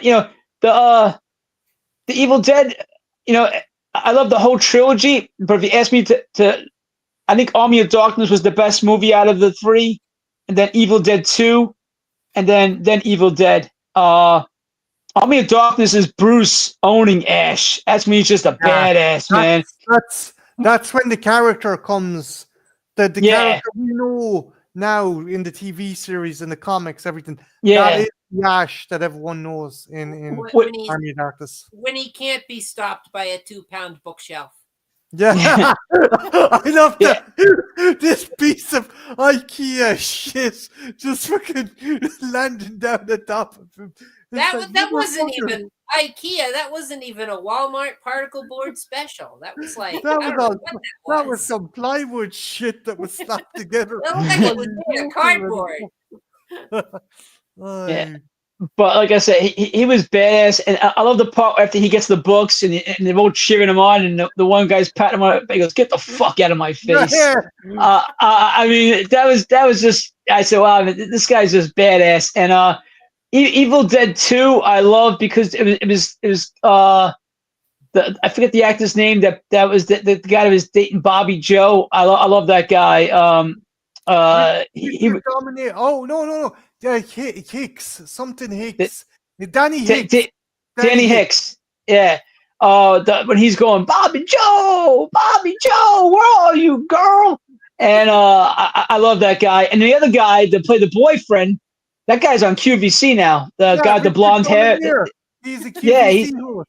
QVC guy. Yeah. So and now when you watch that and he's looking at the book, he goes, "Wow, this is priceless." I'm like, he was thinking QVC back then. But yeah, that's my order of the movies. Okay. Now my third pick is the Funhouse. That was an honorable mention of mine. Thank you, Joey. Nobody brings up the Funhouse. It's so good. Toby Hooper. Now no one brings it up. Yeah, Toby Hooper. And this is the kind of movie that feels like a 70s movie. You know, yeah. I always say this: if you watch the beginning of a decade, it takes a while for the decade to find out what it's going to be. If you watch movies from the early 70s, it's kind of 60-ish. Yeah. Early 60s, it's kind of 50-ish. And same thing with the 80s, it's kind of 70-ish. And then it takes off into its own. That's what I was saying, Joey, earlier on. There's still elements of a very dark and kind of dour feel to early 80s movies. There's I'm like Outland. It feels very fucking kind of nihilistic and shitty, but I'll get to that. But sorry, Joey, go on. Yeah. Anytime. But the Funhouse is a fun movie. I love it from start to finish. I mean, the Funhouses, they always intrigued me when I was a kid. Like anytime I went to an amusement park, let's go to the Funhouse, and my father would go, "That's junk. Let's go to the Funhouse," you know. And I always wonder what would happen if you was stuck in a Funhouse, you know, and you couldn't get out and were trapped with all those things in there. What would, you know? So I love this movie, so I had to put it on there. And then my last one. Now, anybody who knows me knows I love kung fu movies and martial arts movies, so I got to put a martial arts movie on my thing. I got Enter the Ninja. Is that Franco Nero? Franco Nero and Sho Kosugi and Susan George, and not the there's two Susan George. This is the English Susan George, yeah. And Christopher George plays the bad guy, and he was married to the Susan George, but not this one. He's married to another Susan George. But this was a great movie. Franco Nero was a ninja, and he learns ninjutsu, and he's visiting his friends, because his friend and his wife, because they're being terrorized by these crooks by Christopher George. They're trying to take their land because there's oil on it, and they don't want to sell. So of course Franco Nero's beating up all the guys. So they go out and they get Sho Kosugi, who's Franco Nero's arch nemesis from when he learned how to be a ninja. So at the end they have that big face off in this cock ring where the cocks fight the roosters. And they have this big fight. What's that? Cock ring. Ethel, I expect that from her, not you, okay? I'm sorry, I couldn't help it. So they don't fight they don't do ninjas with their cocks, right? No, they don't. No. It's a cock ring keeps the rooster fight stiff and lively. Okay. Oh, Jesus Christ. Okay, so Joey, I seen this thing. The thing I love about it is the character that has to be dubbed isn't the Asian dude. It's Franco fucking Nero has to be dubbed Yeah. because I don't know if you notice he's Italian, right? Or is he Greek or He's Italian? he's Italian, and I guess he speaks English because you see him, he does interviews, but he's got a very strong Italian accent. And now Franco Nero is popular for playing the character Django in the 1960s, and but he's a very good actor. He did the movie called Street Law in the 70s. He's a badass actor. He's a good looking guy, and he's a tough guy, and he did really good in this movie, but they had to dub his voice. Now Sho Kosugi, I believe this was Sho Kosugi's first film. I think it might have been his first film, and he's got a very strong Japanese accent, but you didn't have to dub him because that's what he was playing. It's just funny. It's like the fucking the Caucasian lad is the one they have to fucking dub. I just love that fucking. I love that. Yeah, as Joey pointed out, Nero was fluent in English, but his accent was just so fucking thick. And if people are wondering, what else would he have been in? He was the South American dictator, the dictator of Valverde, of all things, that John McClane is trying to stop from being rescued in Die Hard 2. He's the secondary villain in Die Hard 2. And yeah, he was Django as well in the Django movies. There's actually a couple of them. And he actually turned up in the Quentin Tarantino remake. Django, yeah. Yeah, he had that great scene with Jamie Foxx when he says the D is silent, and he goes, I know. I love that scene. Darling, I'm gonna bust if I don't ask. Is his accent as thick as the cock rings? You know, say what you will, but the cock ring keeps all the blood and aggression inside the ring. There's nothing worse than an angry cock. It might spit at you. It keeps the excitement from spilling all over the crowd. Fuck the turkey. Yeah, but you know what's funny in the movie? This is other actor. I think his name is Alex Courtney. He's plays Franco Nero's best friend, and he's obsessed with cockfights. Every time he goes, "Come on, Pedro, let's have a cockfight," and they keep getting these roosters together. But he says it a couple of different times. He gets all excited when he says cock. So I hear Pedro is the third most popular name for cocks. Jesus Christ. Oh Jesus. Have you any more, Joe? Years at it, or those are my 4 because I picked 6 for 1980. Okay, cool. They're awesome picks. They're kick-ass movies. Thanks, Marty. No bother. My lady, my love, what's your picks for the movie? Okay, of 1981. 1981, my birth year. I'm gonna have to. It was already mentioned by Ethel, but this was the movie that got me started on my horror path. So this is probably, if there was a number 1 on my list, this would be my number 1. American Werewolf in London.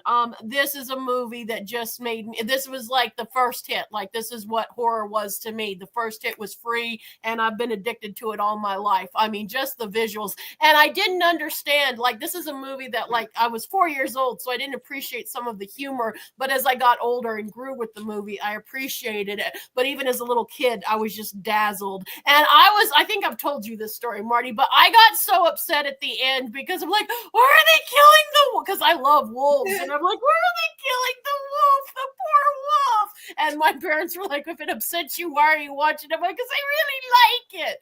And then the music score, it taught me the magic and the marriage between cinema and music. I mean, a moon dance is one. Marty, if I'm ever pissed at you and you and stuff, that's a song to put on. Night for a moon dance. Van Morrison, I think. Van Morrison. It is, and I fucking love that just song. Taking him for walkies, none of that would have happened. I know, exactly. It's just like one of the perfect horror movies, and it's definitely what made me fall in love with horror. And the visuals are outstanding. I mean, it's just a great fucking movie. And I'm a wolf whore, so Yeah, I gotta say one thing. That werewolf howl, I think that's the scariest one in werewolf cinema history. When that thing howls like that, I mean, I don't care. You would have to crap yourself if you were out in the woods or anywhere and you heard that thing go "ow" like that. The way it does, that thing was scary. It does. It puts chills on her hair and makes your hair stand up on the back of your neck is what it does. Yes. It really does. It's just a fucking John Landis, say what you will, but it's a good director. Not maybe the best person, but a good director. Another movie that I'm surprised no one's brought up yet, Butcher Baker Nightmare Maker. This one is one that I fucking love. It's again, you could have easily said it's a 70s film. It is about a kid that he loses his parents very early on in the film, and he's adopted by his aunt, and there's kind of an incestual thing. I'm gonna just not bury the lead here. There's kind of an incestual thing, but it's also a great representation for the time that one of the characters is homosexual in this movie, and they don't make that out to be the villain. They actually make that out to be the good guy. And for that time and that place, that was actually very, very progressive, especially since this was such an exploitative movie. And I always got to give it out to them. It has a fairly good representation of a homosexual character, which you did not see in that time. It's a batshit crazy movie, but it's fun. It's a great movie. I fucking love, and it's one I don't understand why it doesn't get talked about more. I've never seen it. You've never, Marty? I didn't know you've never seen it. No, I've never seen I never saw it either. Oh, it's really good, guys. It's bonkers. Ethel, you've seen it, right? I know you've got to have seen it. Yeah. Yeah, it's a fucking, and it's just a fun time. And like, yeah, there's a little incestual thing, but don't worry about that. And it's a crazy aunt, and she doesn't want to let him grow up and leave her. And she's just cuckoo for cocoa. It's very over the top, very exploitive, but it's a really good time. Cool. Highly recommend it. Check that one out. The next one I've got on my list is a Lucio Fulci. It's why Evil Dead 2 didn't make the list proper. It is House by the Cemetery. It is my favorite Lucio Fulci film. God, I love this movie. I mean, this is what makes me a fucking Fulci fan right here. It's so fucking good. There's a Nazi. Spoiler for anyone who hasn't seen the movie. There's a Nazi in the basement, a zombie Nazi in the basement. Don't worry about it, people. It's fucking awesome. I fucking love, and fucking Fulci's just a genius. I mean, you want a Gorehounds? I fucking love, and fucking Bob. Oh my god, I fucking hate Bob, the most annoying little bastard in any fucking movie. We all hate Bob. You'll laugh, you'll cry, you'll believe a zombie can zig heil. Exactly. I mean, like, is it everyone's favorite Fulci film, or is it just me? It's good. It is good. Look, Brian, what if Criterion released a special edition? Then would you pick it up? Then would it pass muster for you? Because you never know. It's there's a zombie Nazi. It could be like the Night Porter. You never fucking know, man. Limited edition Criterion overalls. Yeah, reversible sleeve. How do you guys feel about tiny pocket for like a Malamar or an MP3 player? I like Flucci's stuff, but I do find it's like, oh fuck, I need to put an ending onto these things. That's the ending? Okay, grand. I think it's cool. I mean, if you had a basement, Marty, and you found a zombie Nazi in it, wouldn't that be kind of cool? No, it wouldn't. No, it wouldn't. Oh, shit, there goes the value of the house. I love it. You could taunt him by throwing lox and bagels down there. It'd be hilarious. I'd be can't like, beat any of these, and they're Jewish. Ha ha! Take that. But like, seriously, if that was me, I'd be like, hello, police. I think Elon Musk has broken into my house. You have a Nazi zombie? How about some brains? Or how about these delicious matzo crackers? The zombie's just telling me how full his heart is. Look, please, officer, get over here. He's trying to sell me a Tesla. Please. What's that, zombie? Oh, Fiddler on the Roof, one more time? Okay. Look, you zombie bastard, get into your cyber truck and fuck off, okay? I think the zombie's too smart for it to be Elon. My next one, I have two more. I think my next one, I'm going to talk about one that, especially if we watch it in 2025, oh boy, it's uncomfortable. I think it was a little uncomfortable back then, and it's a comedy, guys. This isn't even a horror one. This was Denzel Washington's first movie that he was in. It's a movie called Carbon Copy. You want to know what the premise of this movie is? Go on, tell us. It's about, he is the illegitimate son of a white guy, a very rich white guy who married this woman only for her money. And then it comes out that Denzel Washington's mother died and he goes live with his father who's white. And just looking at this movie, it's not the best movie. It's not a bad movie. It definitely shows that this guy Denzel definitely has some chops to it. But it's more interesting just as a time period we're in, because well, this is again supposed to be a comedy, and like it might raise some eyebrows, but like these people are like, oh my god, your son is black, and it's like, gasp and clutch your pearls. It's really like it's kind of interesting watching it at this time, and the mother's like, oh well, you'll live in the garage, and we can't tell people that you had a black son, and that's kind of the whole point of the movie. It's not they're trying to go for guess who's coming for dinner, but it doesn't quite work. But it's just interesting to watch it through the now lens. And the only other really notable thing is Denzel Washington is. But guys, check it out. It's uncomfortable. What's the title again? Carbon Copy. Okay. It's not Okay. It's not a good movie, but it's interesting. It's very interesting. And the last movie on my list, and I'm surprised nobody else has brought this one up because it's a Sam Neill picture and it's really good. Possession. Oh, That's a great movie. Yeah, it's a good one. Yeah.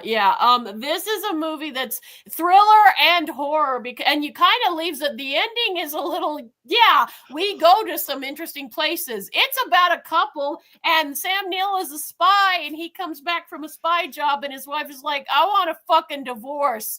And she has trauma. It has a lot of it kind of, I wonder if maybe Antichrist maybe took a little bit of pages from this movie to some degree, because you can see some of the same themed narratives, because she has a miscarriage, and and things aren't what they seem. I don't want to spoil it for anyone who hasn't seen it, but it's one that doesn't get talked about, and it's a damn good movie.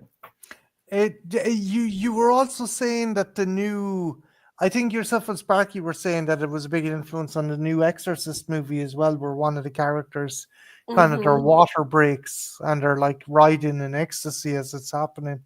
I like the delicate Lovecraftian touch. They're not very delicate about it, if I'm not mistaken. Marty, I'm trying not to do spoiler. I'm trying.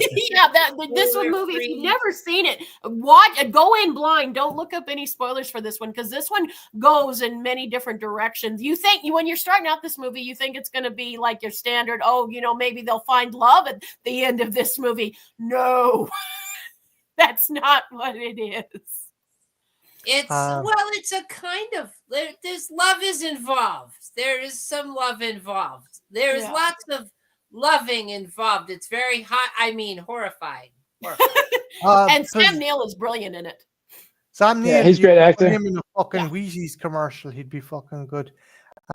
Ginger Ninja says Possession has had a massive uptake in people talking about it since its Blu-ray release last year. Ooh. I'm glad it's finding it, because it's one that you tell people when we're talking about 1981 movies, it's one that doesn't get talked about as much as it should be. And it's a damn shame, because it's a really, really good movie. And like I said, especially going blind. That's all I'm going to tell you guys, going blind with this one. Grab your BRD and your BRD player and enjoy. Yeah. What other ones have you? Or that's not 5. You still have that's another 5. one, yeah? No, that's 5, I think. Jesus. I think it's 5. Yeah. Okay. Yeah, I was that one carbon copy I've never heard of, and like it's an early Denzel Washington movie. It was his, I believe it's his first one, and I can't think of the. It has another character actor on it too, and I can't think of his name right at the moment, but you'll know him when you see him, and he plays and he brings him home, and the. I mean, it's basically the '80s equivalent of Guess Who's Coming to Dinner in a way, but it's just really interesting to see how times have changed, and yet considering the political climate we live in, how much times have changed because his rich wife is like, oh my God, you have a black son, kind of thing. It's interesting. It's more interesting just to watch in the context of the times of now as versus when it was made, and it was made in 1981, and yeah, it's head trippy. It's more of an experiment than an enjoyable movie. It's labeled as a comedy, but really even that's kind of uncomfortable considering. So it's kind of like up there with fucking Richard Pryor's The Toy of like, Yes, oh, okay, that's a this great compare. That would be a good companion piece from him, actually. Jesus. Oh, like a double feature. Yeah. That's actually. Oh yeah, The Toy. Oh, and I fucking love Jackie Gleason, but god damn. Boy. There's some awesome picks. There's some cool picks. We'll go and do the honorable mentions. I'll just read off my ones. So first off, my favorite ones out of 1981, a remake of High Noon, but it's a sci-fi with Sean Connery called Outland. Most of the production crew from Alien worked on this. As a result, a lot of people say it's in the same universe. So there's this mining colony, and the miners get big bonuses the longer they work.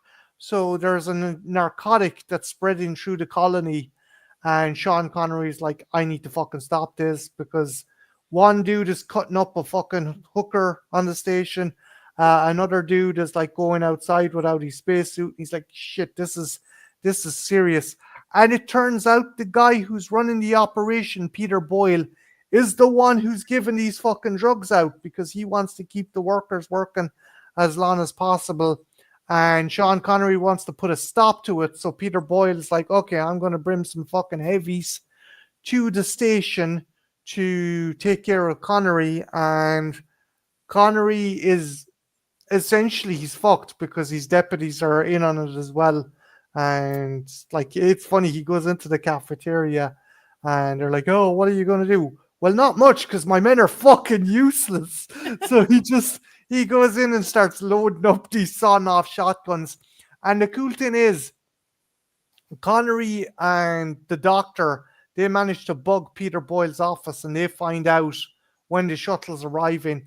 And there's clocks all over the station, and you kind of you're aware of the shuttle approaching in real time, and it's just Connery having to get ready for it to arrive. And again, it's, as I was saying earlier, it's a sci-fi movie, but it's more in the vein of Alien than it is Star Wars, and it's just a gritty movie. It's just a cop on a space station having to fucking take out fucking drug addicts and assassins and thugs, and it's cool. It would be any other kind of crime suspense thriller. It just happens to be set in space. Any of you guys seen this one, and what's your thoughts? Yeah. I I've seen it. It's Sean Connery and his shotgun and jumpsuit and trusty hat. Yeah, baseball cap, yeah. And it is awesome. it's cool. It's High Noon. It's essentially a remake of High Noon in space. It sounds like it. I can kind of see the beats. It's cool, and the rest of the cast is good. Again, Peter Boyle is brilliant as this just a sleazy fucking dickhead. Fucking, I love Peter Boyle. He's brilliant in this as this corporate fucking shitbag who's like, oh, look, the mayor, I want to make everyone money. It's okay. Fucking, you make an omelet, you got to break a few eggs. So yeah, I'm going to go with that one. My next one, very close to my heart. I love this. If you haven't fucking seen it, check it out. I don't care what age you are. Check this out. It is Clash of the Titans. Harry Hamill Burgess Meredith, and the last Ray Harryhausen stop motion feature. It's fucking gorgeous. It is. The maquettes are brilliant. The models are brilliant. Medusa, Cerberus, the Kraken, and the Pegasus, Calibus, Calibus, the demon. Great fucking cast.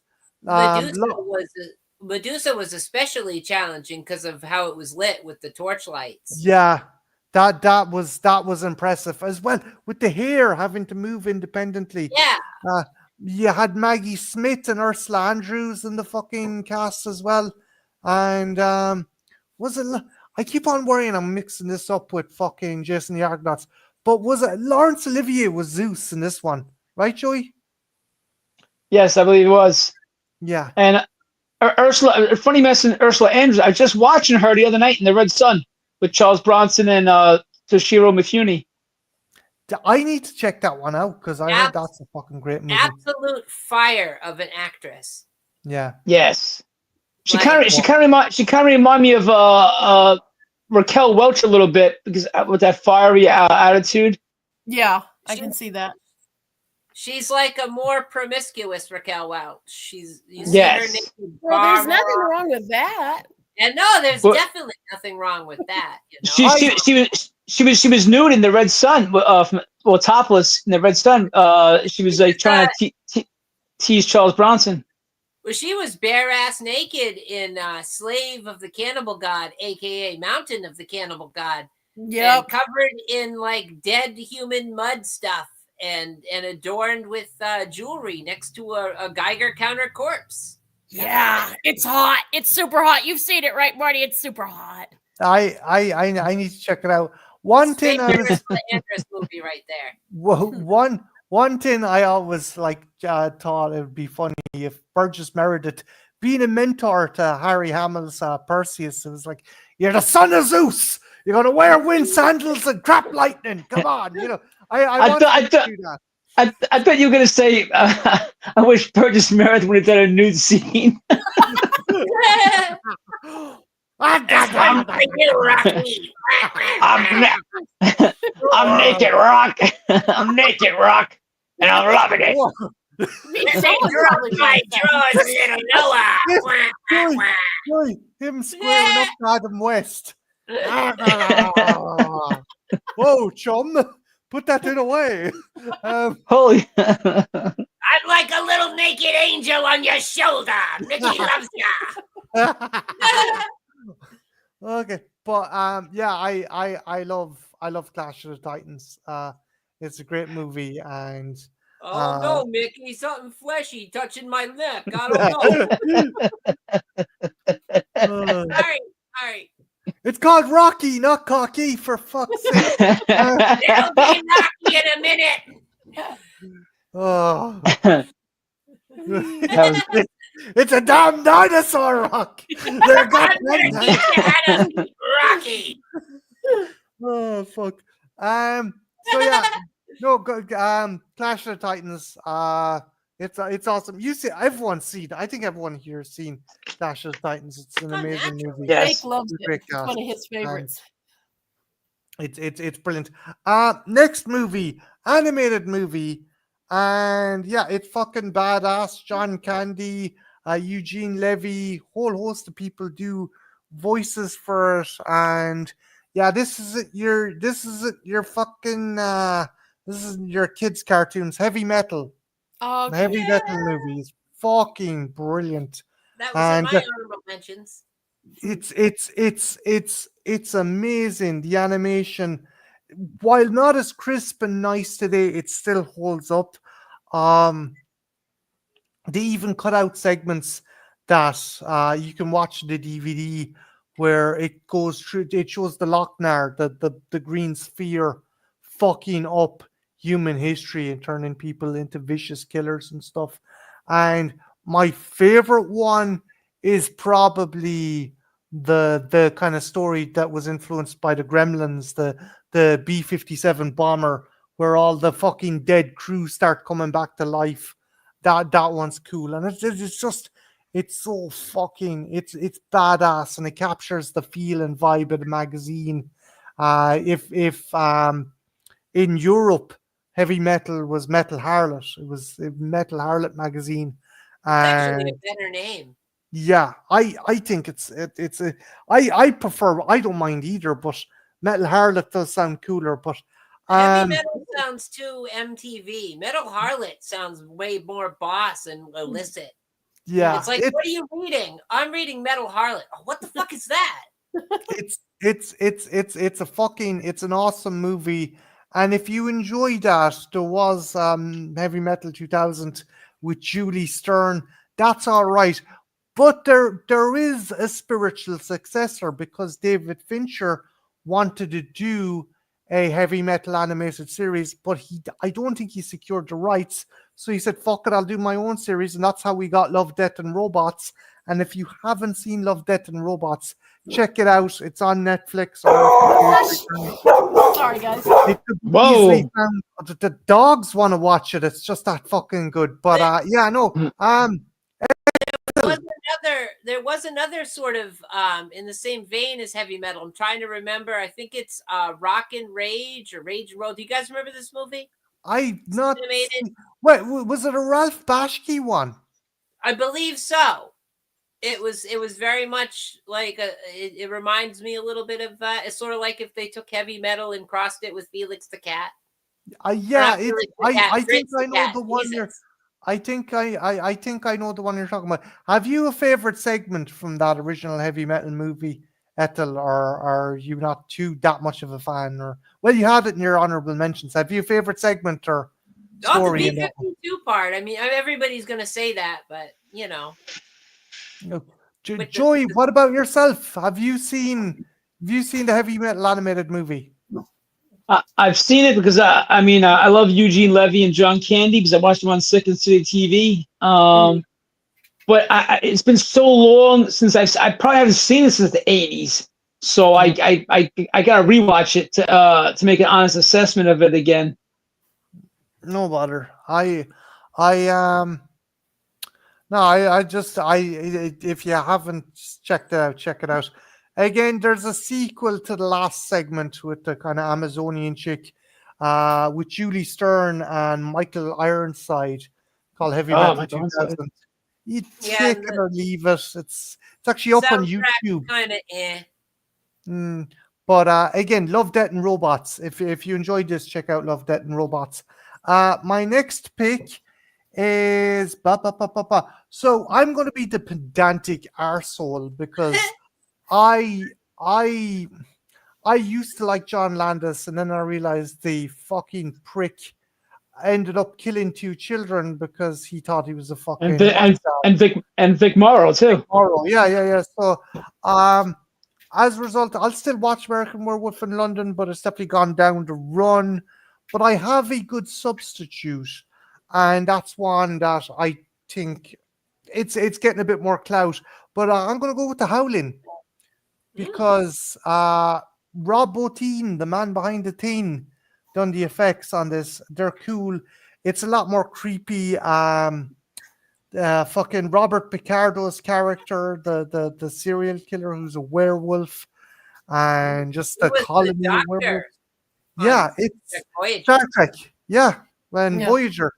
It's I keep on forgetting that as well. That I had to get it in there, Marty. You know me in Star Trek. no, I know. You and I'm glad you did because I was going to fucking totally overlook it. And Christopher Stone's in that too, and that's Dee Wallace's real life husband. Yeah, it is. Yeah, it's a great movie. I love Dick Miller's fucking cameo as well. He's running this occult shop, but he doesn't believe anything, and he's giving the fucking evil eye to the nuns coming in. He's like, "What the fuck are these bitches doing?" John Carradine's in that too. Yeah, he's Good kind of the cast all around. cute character. There's it's great because you think it's going to be one thing, and it's another, and it's a great fucking movie. Sadly, the franchise deteriorated, at a fucking level and speed I can't even fucking Sparky explain. would disagree with you on that. Sparky would If he fight says you. marsupials, I'll fuck. Okay, look. Okay. My sister's a werewolf. It's Jim. got some interesting stuff, right? It's sure. It's got some good points. Yeah, Yeah. okay. You want to see Christopher Lee in Shutter Shades? You get Christopher Lee in Shutter Shades. You want to see Sybil Danning tearing off her fucking top on loop? Check out the credits. But by God, they're like, wait, are you saying werewolves are vampires? Because this is set in Transylvania. You're confusing the movie. It's got Red Brown in it too. Red Brown's in it. Just Captain America. Next time you check out the credits, don't do it so loud and leave some Kleenexes left in the box for me. But I'd have to blow my nose. Damn. The Howling is definitely on my list. And lastly, another movie with Slayer in the title. I'm gonna go with Dragon Slayer. A dark Disney were like, hey, fuck. This was Disney's emo stage. It was like fucking someone at Disney was listening to My Chemical Romance between Black Hole, Black Cauldron, and this. You're like, Jesus Christ, did someone on the fucking board's parents die or something like that? Dragon Slayer is really cool. Peter McNeil, little baby Peter McNeil has to fucking kill a dragon. And Vertimex, or can never pronounce it. He's my favorite design for a dragon because it just looks fucking manky and old and irritable and fucking lethal as a result. And it's Phil Tippett. Phil Tippett fucking does wizardry. There's a wizard in this, but the real wizard of this movie is Phil Tippett.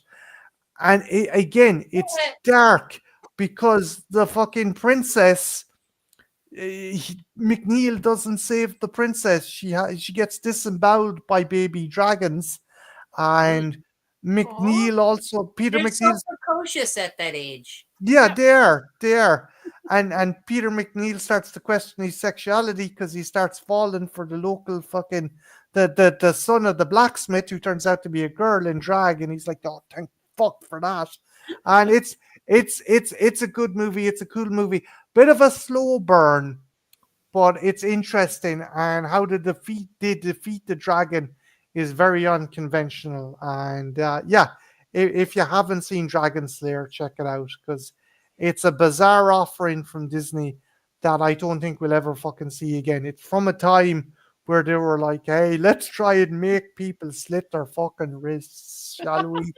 You got this, you got Black Cauldron, and you got Black Hole with fucking Ernest Borgnine, Maximilian Schell, and Anthony Perkins. Yeah, Anthony Perkins gets killed by a robot in that movie as well. It's the tactic is completely different. Now it's people want to slit their wrists because the product is so bad and they've spent money for Disney Plus. But they're my top 5. Jen, what are your honorable mentions?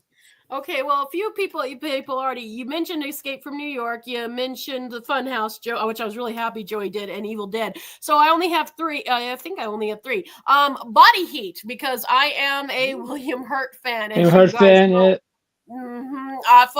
It's very erotic, and it has kind of it's not directed by De Palma, but it kind of has a De Palma feel to it. And it was the first thing of Kathleen Turner, and it's a sleazy lawyer, and it's a very erotic thriller. And so many carbon copies came out after this one, but somehow this one still holds up. And he basically has an affair with Kathleen Turner, and she has a rich husband who's a dick, and they decide, hey, maybe we should kill him. Richard Crenna, right, Jen? Mm-hmm. Yeah, it's really good. It's and everyone in it, and both Kathleen Turner and William Hurt have fabulous chemistry in it. It's a good one. Another one I have to mention is Cannibal Ferox, because I'm just a fucking just a fucking, cannibal whore. This one, some people argue and say it's better than Cannibal Holocaust. I love them both. There's not much difference storyline wise. I mean, people in a cannibal, going into a cannibalistic tribe, there's drugs and things. It's cool. You see titties and there's no snake dildo, unfortunately. There's no dildo with snake blood in this one, but not all movies can be perfect. And there's no natives having sex with a pig in this one, like in Slave of the Cannibal God. I know. That's another good one. I almost put that one on there too. That's a 15-second difference between titles, folks. You take your pick. Pig cut or not pig cut. It's your choice. I want my pig cut. I want my pig fucking. Of course, there's other movies if you want just pig fucking, but it's essential to the plot. It is essential to the plot. If you want a movie just about pig fucking, I think it's called Just the Pig. It was an art film where a guy fucks because there's nothing else to fuck, so he fucks a pig. Joe's like, I'm uncomfortable with this whole line of conversation. We need to see. Oh, look at Martin. What have I got myself? Marty's like, this is business as usual. Why did I bring this on myself? It is, but I'm just trying to encapsulate the fact that this shit doesn't fucking faze me anymore. And does that make me part of the problem? Marty, would you want pig fucking in your cannibalism movie? I mean, or would you? Do you feel that it's... I just love that. No. Difference between the two films. I've got my fill of pig fucking from Black Mirror, which actually turned out to be serendipitous as well, because it turned out the British Prime Minister at the time actually engaged in a hazing where he stuck his dick into a fucking decapitated pig's head as part of some kind of college prank. I mean, I guess it's better that the pig was already decapitated. I mean, it probably would have sucked for the pig more to have, the dick in his mouth while he was alive, right? It's definitely not kosher. No. Hey, mumbo. I have two more. I have History of the World Part 1 because I'm a Mel Brooks fan. Me too, I love Mel Brooks. Yeah. It's funny. The Inquisition. Here we go. The Inquisition. What a show. I love fucking B. Arthur in that as well. So what are you? I'm an actor. So you're a bullshit artist. Yeah. Are you going to be a bullshit artist tomorrow? Yeah. Well, here. I love that. I love that scene. I do too. It's one that's not as talked about when we're talking Mel Brooks films. It doesn't get talked about as some of his other ones, and it does run a bit long, but there are some really funny parts in this movie. It's worth seeing. And the last one, and it's weird because I just talked about a movie. We just talked about pig fucking, but I'm gonna end on a Disney film actually. One that's Fox. This might surprise you. I wasn't a Disney kid at all, which I'm sure shocks none of you. But even me, there was a handful of Disney movies that I liked, and believe it or not, I always thought The Fox and the Hound was very sweet. I liked how it showed kids, although the message, if you think about it, it's like, no, we can't get along, and these two different, from different worlds can't get together and be friends. It's kind of a fucked up message if you think about it. Look, kids, segregation is there for a reason. Basically, that's what I mean. It's done real sweetly, but basically, we just boiled it down. That's what The Fox and the Hound. There is a connection to the pig fucking. I think, in all honesty, we could admit that Michael Eisner has probably fucked his fair share of pigs. Probably. I ironically, I like the fact that the year he played Snake Plissken, he also voiced an animated fox. Yeah. It's sweet. It's one that doesn't get talked about much, and people think I'm being funny, but I actually think it's a sweet movie. Except again, when I think about it too much, that is exactly what it is. Segregation works, people. This is why we can't, Eric says Disney already did that message with Song of the South. Well, this was like their update for modern audiences. It was basically, more yeah. It did every so often. Guys, I you know the urban legend about Kurt Russell and Disney, right? It's Yes, inclusive. yes. What? It's basically Disney apparently said something to Kurt Russell as a child when he was on his deathbed. No, it's something like the last thing he wrote was Kurt Russell Yeah. on a piece of paper, and then someone asked Kurt Russell, "Did you kill him?" And he was writing the name down as he died. But Yeah, that was I didn't know that. there's other theories that he's fucking Disney's illegitimate son and stuff like that as well. It's fucking weird. I don't no know. his Kurt. his Oh, his father is Bing Russell. Bing Russell was a character actor for many years. He was in John Wayne movies, and he played criminals, and See, then this is in why you need a fucking channel. You need a shut channel. the You know this fuck shit. up.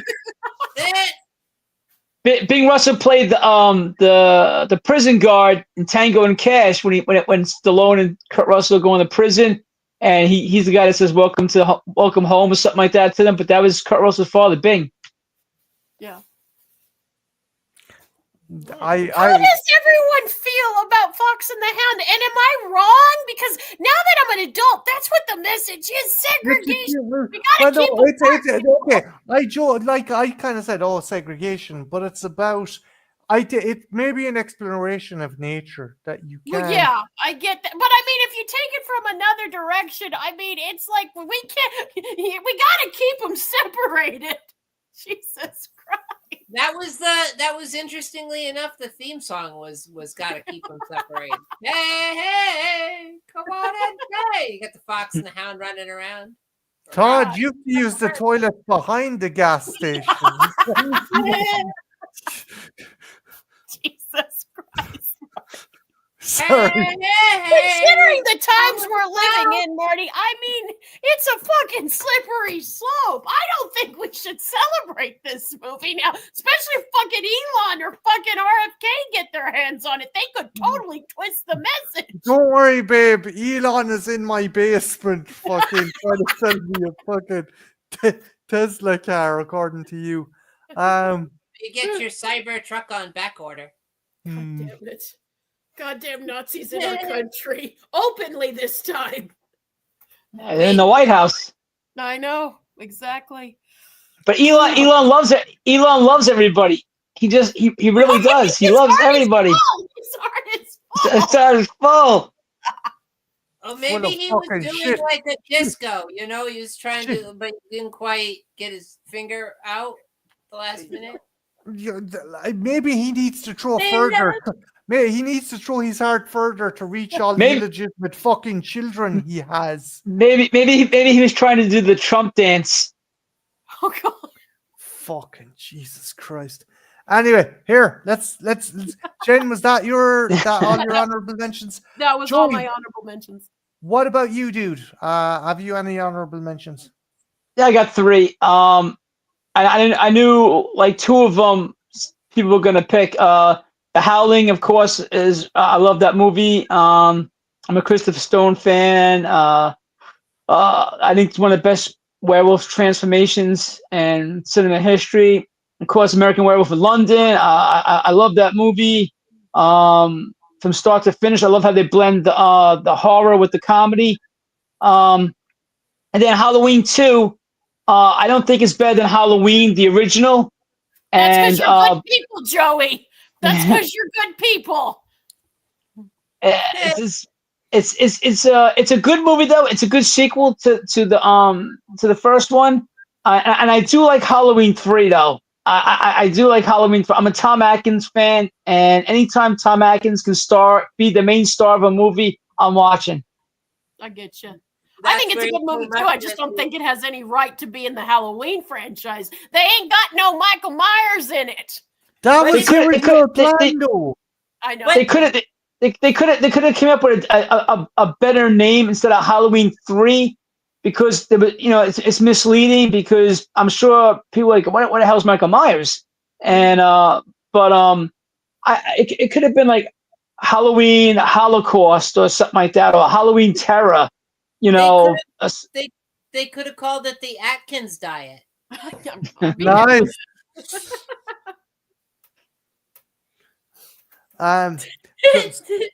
Is that all your honorable mentions, Joey? Yeah. yeah, short and sweet. Very Cool cool. beans. Ethel, what about yourself? All right. Well, I can't remember, but is Miss 45 80 or 81? It's 80. It's 80 or is it 81, Marty? I had it on my Yeah, list. well, Joe, we'll fucking say either or. It's still kind of Either passing. or, I'd like to drop that in there. I'd also was going to drop Raiders of the Lost Ark as an honorable mention, just because. Yeah, I'm that's surprised cool. no one else did. Yeah, I was kind of surprised. Like, that was one of the reasons it's an honorable mention. I'm like, well, just save that for later. Someone else will already pick it. Yeah. I got Porky's on there. Oh, I love Porky's Porky's. interesting. Like, I'm more of a Revenge of the Nerds myself. I'm a Revenge of the Nerds girly. I like both. Yeah. Have you seen this prick? Yeah. I like both movies too, but if I had a chance to hang out with the guys from Porky's or the guys from Revenge of the Nerds, I'm taking the guys from Porky's over the guys from Revenge of the Nerds. Nice. Well, I mean, they basically just, with those pies. I mean, we all know what they're doing with those pies in Revenge of the Nerds. I like it. She's like, oh, nice. Very good. Well, needs a little improvement. What's the matter with you? Been screwing around corners? I watched Porky's years ago. I was like, okay, I now know where American Pie and all those movies come from. Yeah. I love the spoon gag. Jesus Christ, it's been ages. Where where they're at the lunch table and he's got the spoon and he's got the reflection of his middle finger and index finger and like ring finger, and he's wiggling him around. He's like, what's that? He's like, it's a dude washing himself. Like, I don't know. That always made me laugh. I don't know. It's a cheap gag. I always used to confuse Porky's as well with fucking Animal House, although that makes no sense in fucking context of things. It's like, Another John Landis movie. Yep, another, and it's a good one. Like, I like Animal House. So I grew up on Food Animal House. fight. I love John Belushi. I love John Belushi. Did we give up when the Japanese or when the Germans bombed Pearl Harbor? Oh no, leave him. Fuck it, he's rolling. Yeah. He's rolling. I feel like we know some of the people in Animal House. Like, some of the people we know could be like, doubles for these people. I feel like if we were all in a frat house, the entire gang, it'd just be weird. It's complete Animal House. Jen, me, and Wob running the panty raid, which is just completely opposite of what you'd expect. Ooh, I'd be getting all the panties. Woo! I'd be like, woo! Marty wouldn't have any underwear in his drawer. Marty's like, what the hell are you doing? Give me those back. I'm wearing those. I'd be wearing them on my head. I need to cover my arse. I'm trying to have a coffee. What are you doing? Like, stripping him off. Okay, Jen, I'm going to say something you're not going to like. What? That's how you do an Irish accent. Meow. Hello. You sound like an owl climaxing. Please, will you stop that? Says I sound just like her. Lisa says I sound just like It's like the British thing. If you don't throw an "in it" in there, it's not British. With the Irish thing, it's you got to have like a "come here to me, come here to me, hey, come here." How are you doing? One of those. Jesus Christ. I love Joey taking me off as well when we were talking about, what was it, fucking Leprechaun. He's like, Jesus, don't fucking talk about Leprechaun. He took me off. He done a good job taking me off as well. It was the first question. It was the first question I ever asked him. I said, since you're from Ireland, how do you feel about the Leprechaun films? He goes, I fucking hate those movies. Fucking. But Yeah, have you any more, Ethel, or is that it? Is that all she wrote? And I had heavy metal, but we already talked about that. Let's see. I think that was it. Yeah. I kept it Cool. kind of light. But these were everyone came with really good picks. I liked how everyone brought some interesting picks to the table. This was Yeah. fun. Well, it was this lady's idea. As I said before, I was doing community posts where I was putting up what's your favorite movie from such and such year, and Jen said, "Hey, we could use this as a springboard topic." We got to And do this again. We got to do this Yeah. again. Yeah, Making the thing. yeah, Yeah, and we no. could even go I into got the the 70s. title. Yeah. I got the title. You got to call it 5 by year. Yeah, Okay. 5 by year. I Well, like yeah. it. It's fun. If you guys enjoyed it, I had a good time. And like I said, we read into some of the same ones, but for the most part, we all had different picks, which is cool. We could see about getting 2 more people to participate and stuff. And I've got 2 people you could participate. Oh wait, never mind. Sorry, darling, I forgot we're not at home. Well, we're at home, but we're not alone. Never stopped you before. Why should it now? So yeah, with that, I'm gonna start rounding it off here. But before I do,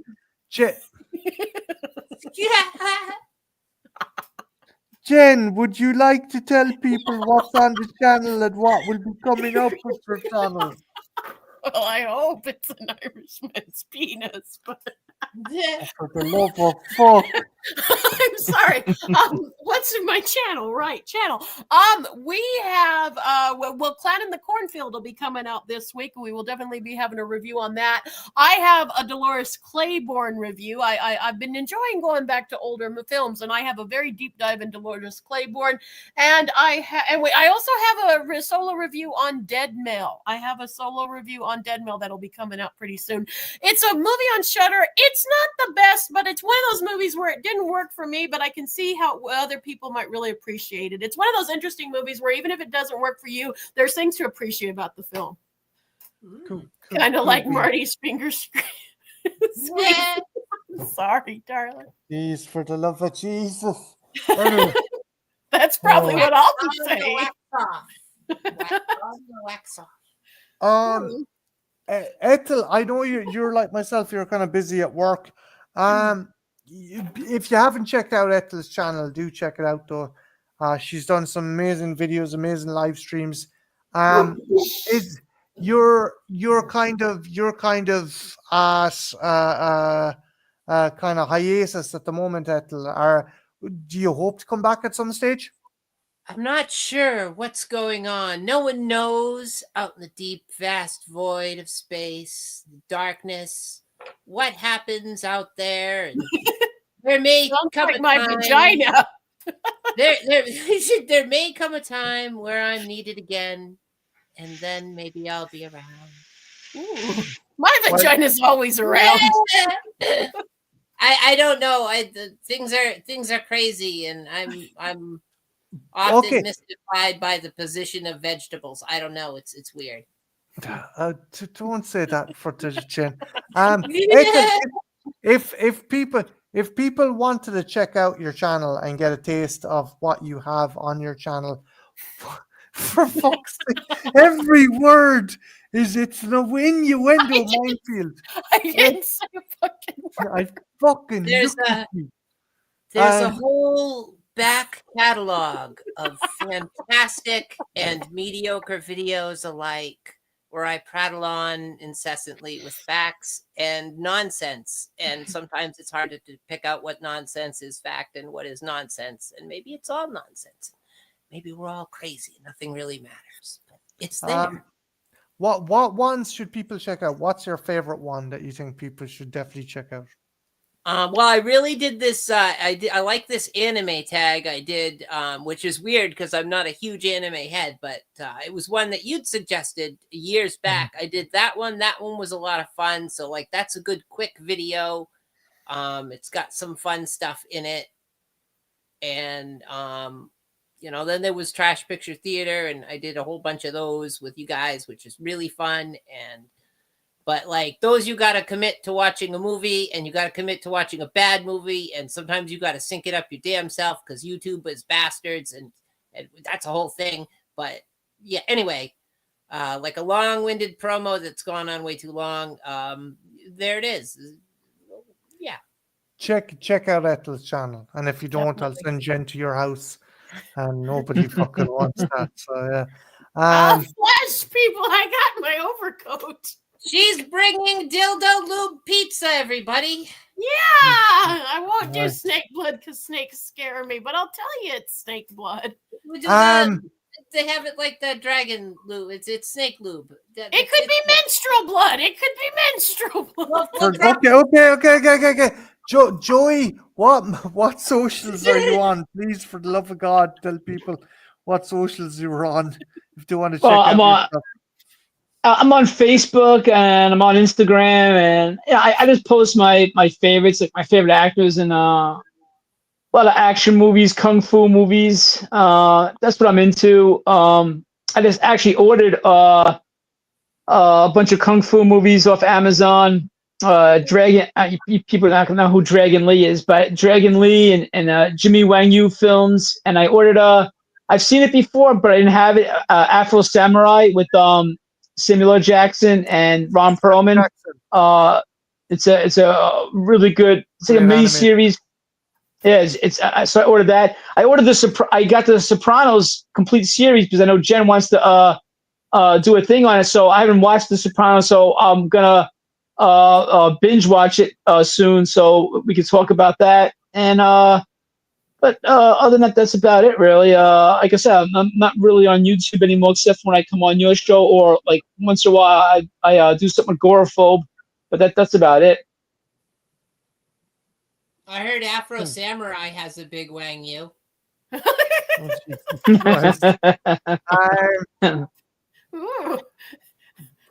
that might just be a stereotype. Yeah,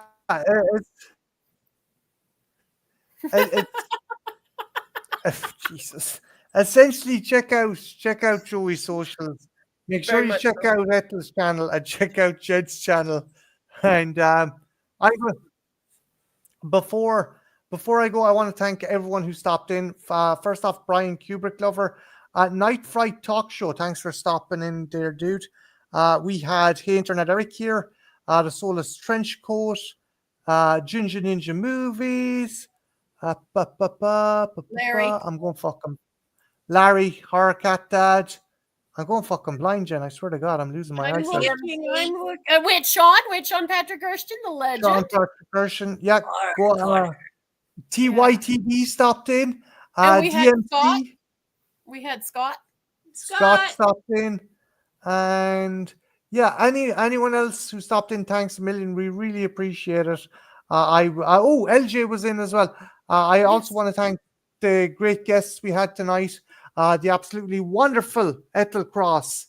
And as always, Joey's a fucking legend. So thanks a million. And with that, I'm going to go before Jen fucking sends anything else that'll make me feel that, menstrual blood flight. Menstrual blood fight.